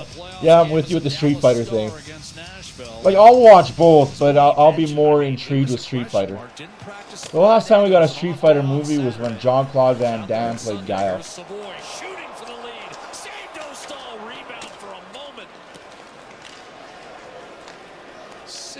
The side of the net, Roslovic couldn't get to it. Ducks standing up at the line. Nurse. Yeah, no, and the Mondo. Can't let that happen if you're the Oilers. Carlson shoots again. Save Ingram. And he's got it. Anaheim almost scores to take the lead again. 4 minutes left to go in the third period. Troy Terry got by 2 Oilers. Oh, did you guys hear Connor McDavid's interview earlier yesterday? And this one here is Jacob Trouba after the first shot to Dostal. You can see Trouba just. If you haven't, please go watch it. You'd be shocked by what he said. I'm surprised he said what he said. And he tries to go what a save by Ingram again. Good save by Connor Ingram, standing his ground once again. That's Connor Ingram's wife, Sarah, watching her husband attempt to win for the first time in the Stanley Cup playoffs. Got a taste of it 4 years ago and had to beat out 3 guys this year to be the Game 1 starter. Stuart Skinner, Tristan Jarry, and Calvin Pickard. McDavid will shovel it in. Pickard's up as the number 3 man. Jarry backing up for Edmonton tonight. And, of course, Stuart Skinner starting the first 2 games in Pittsburgh. So the Flyers have won both in the Steel City to take command of that series. Killorn. Oh, absolutely. I think the Oilers' skill will prevail in the end more than the Anaheim rookie class. Jams one toward the net. Seneca trying to hunt down the rebound, but it's back home to Bouchard, who gave it away to Washi. Triple teamed, and finally that puck knife free. Bouchard gets himself in trouble again in the corner. Anaheim relentless. This time it was Viel. As once again the 4th line for the Ducks win the battle. Trouba blast, and that just sailed over the crossbar. That didn't miss by much. It didn't look like. Not much at all. Knuckle puck too was up on the edge. Trouba defending McDavid. Got a piece. 3 guys again. Anaheim wanted too many men against Edmonton. Didn't get the call. What about too many men against you earlier in the period when you had 7 guys on the ice? Carlson shrugs off a check. Kapanen the steal. Twisted back toward the point. McTavish able to offside. For the Ducks. 2.5 to go. Just like that, offside. Like, I mean, it was offside by, I'm not going to say the word, you know what, hair. It was offside by that hair. All night long, when McDavid has the puck on his stick, it's all hands on deck. Look at that. Just instantly, you saw. You're not wrong, Lubo. We get 5-on-5 where the Oilers should be better. Sorry, Jackson Lacombe over there. And both of them knew if that puck got by Trouba, which it kind of did, they were there to clean it up.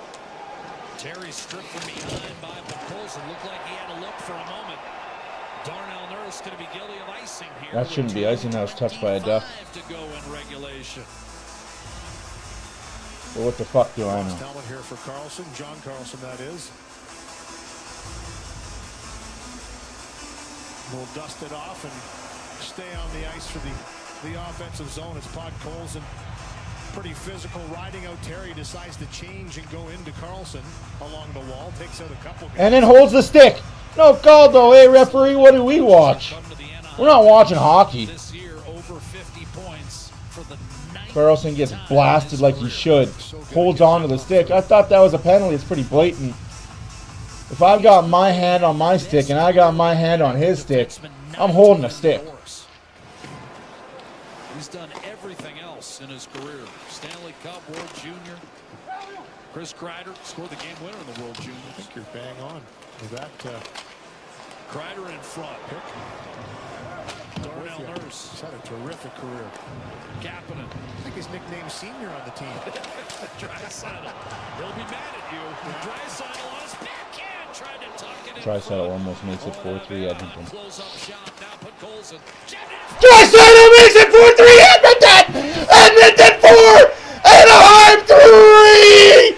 Let's go, boys! Come back, kids! Anaheim who? Hey, Louie, talk about the Oilers!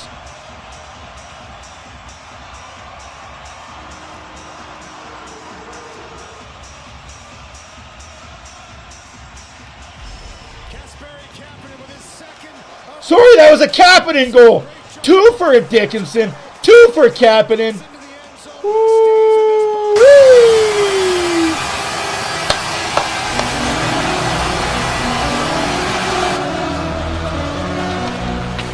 Hey, Louie! How about them Oilers?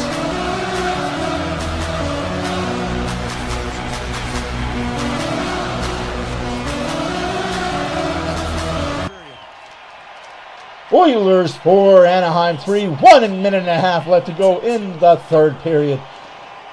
Hold on to your hats. Take care of your kids. We're coming for you. Empty net Anaheim.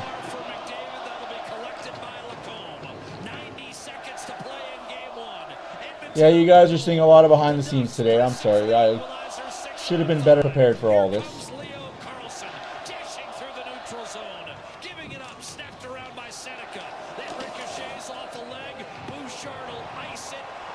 Icing against the Oilers.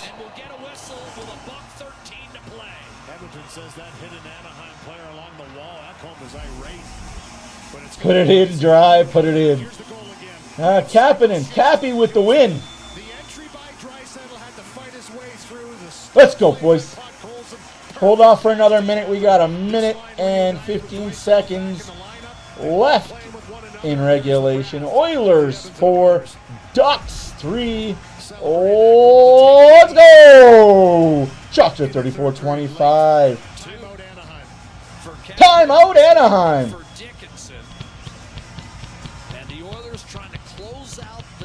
Sorry if I woke up the kids and the wives. I get excited sometimes. I was fully prepared for the trolls, the wannabes, the never was, and the has-beens to come in and start talking their crap. No, I'm fully prepared for none of that to happen. I'm going to sleep tight tonight, boys, for another minute. I'll be a little bit happier in a minute, but for now, we're going to sleep tight. Put it back down low, work from behind the net, and Kapanen quickly gets to that front of the net. And Rogers' place erupts. Net is empty. 6-on-5. Granlund against McDavid. Off the draw. Ekholm hard red. That'll chase Edmonton all the way back with Anaheim, trying to get a whistle as soon as possible. 66 seconds.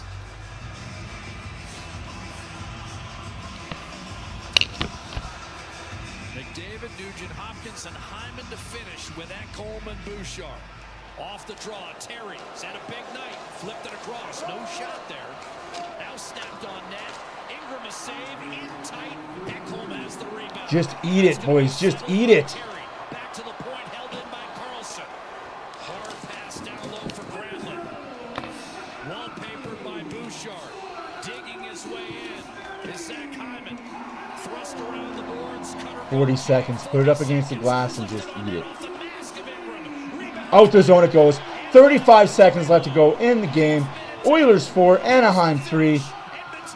This is game 1 of the playoffs, folks, and I'm already ready to have a heart attack.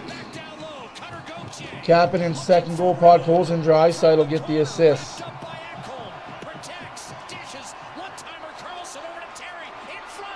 Saved by Ingram! Saved by Ingram! 10 seconds! 9, 8, 7s, 6s, 5s, 4s, 3s, 2s, 1s. Oilers win! Oilers win! Play the Bomba, baby! Ingram gets his first win in the playoffs. Oilers start hot. They play Oiler hockey. Start the first off hot. Second period, they fall asleep. Third period, they wake up and win the freaking game. If you don't like playoff hockey, what the fuck are you doing? Woo-wee. This is playoff hockey to the max. Let's play some La Bamba. Let's get the heart rate down a little bit.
Ladies and gentlemen, gentlemen and ladies, are you not entertained? Game 1, round 1 goes to the Edmonton Oilers. Comeback complete. Now, I want to hear Louis talk about it. I want to hear Louis talk about how great the Oiler comeback was. He won't. Gets paid by them. Should talk more about them. Any whoosies. This series is going to be a short series. I'm sorry, Anaheim, it's just going to be. It's just the way it's going to be. Because the Oilers have learned. Don't fall asleep in the second period. You fall asleep in the second period, you're going to give that team too many opportunities to score. They are too good. They are a run and gun team. They're what the Oilers used to be. Kind of still are in a way, but any whoosies. Oilers win 4-3. Here's a quick little recap. Dickinson gets the first started off. Wallman and Emerson get the assist. Kapanen gets the second, his first of the season. Draisaitl and Podkolzin 2-0 Edmonton after one. Shots after the first period. Ducks 4, Oilers 14. Anaheim gets a power play, No goal on the power play. Terry scores. Carlson and Lacombe get the assist. Carlson scores to make it 2-2. Terry and Kreider. Edmonton gets a power play. They do skadoochies on it because they suck a lot of you-know-what on the power play right now. Anaheim gets another power play. Terry scores again, his second of the playoffs, assisted by Carlson and Granlund. Just like that, Carlson has 3 points. Terry's got 2. Edmonton gets another power play. A whole lot of no goal, whole lot of nothing. Can't even get in the zone to set up and do not a ting. It's okay. Shots after 2. 17-26 for the Oilers. Anaheim took 13. Oilers took 12. Move along to the third period. The Oilers get a goal from Dickinson, his second goal of this season. Ekholm and Wallman get the assist. Wallman has himself a quiet 2-point night, a block shot or two. A very well-rounded game for Wallman. He is my player of the game. Any whoosies? It's 3-3. Don't look now. Here comes Cappy. Kapanen scores his second of the game as well. Draisaitl and Podkolzin get the assist there. 4-3 Oilers win. Ingram with a couple of huge saves. Just to be on the safe side. Had to make a huge save with about 2 seconds left to go in the game to win, seal the deal. Now, notice how I didn't say a name. Whose name did I not say? The captain. Number 97, Connor McDavid. Didn't say his name. For the first time in a long time, the Oilers win a game without McDavid getting a point when he's in the lineup. Tell me this is the same old Oilers. Tell me again that you're upset by the moves at the trade deadline to get Dickinson, to get Connor Murphy, who arguably is better, probably our number 2 defenseman right now behind Ekholm. Guys, this decor is better than last year. I didn't want to say it. I didn't want to believe it. I've been told about it for the last couple of weeks that with Connor Murphy in this lineup, it lets Wallman be a 6 defenseman. Now, move along, move along. Oilers are up 1-0. Let's not get complacent. Let's not lose our shit. It is 1 game in a 7-game series. We play again on Wednesday. Puck drop is 8 o'clock.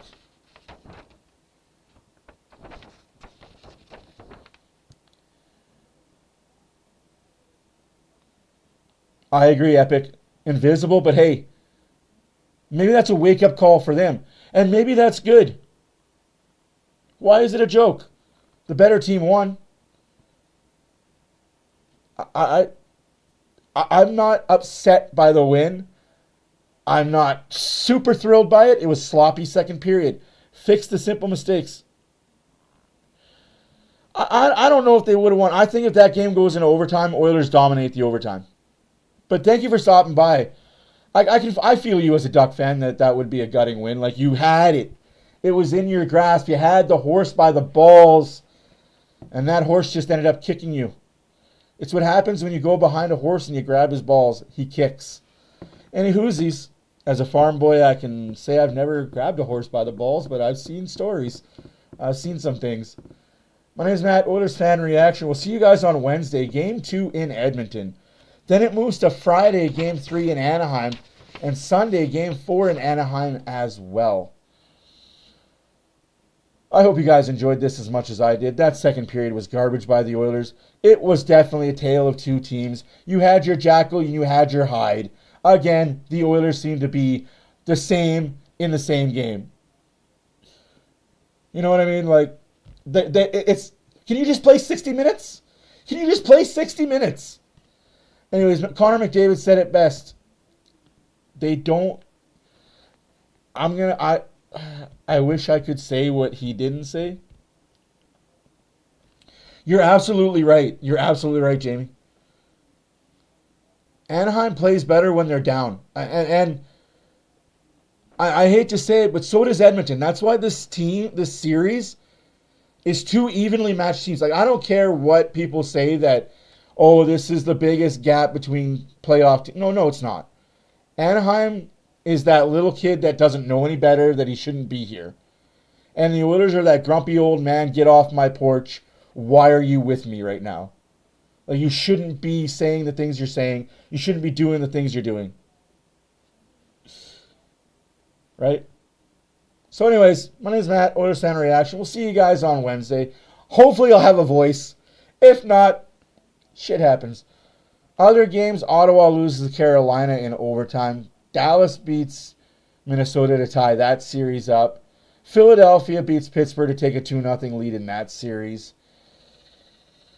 Hoy, tomorrow's going to be fun. Let's go Montreal. Let's go LA. Let's go Utah. Let's go Buffalo. You guys have a good night. We'll see you guys on Wednesday. Deuces. You suck. You suck. Wrong button. No, you don't suck. You don't suck tonight. No, the Oilers don't suck tonight. Thank goodness. Just for you, Jamie. That was an accidental button push. All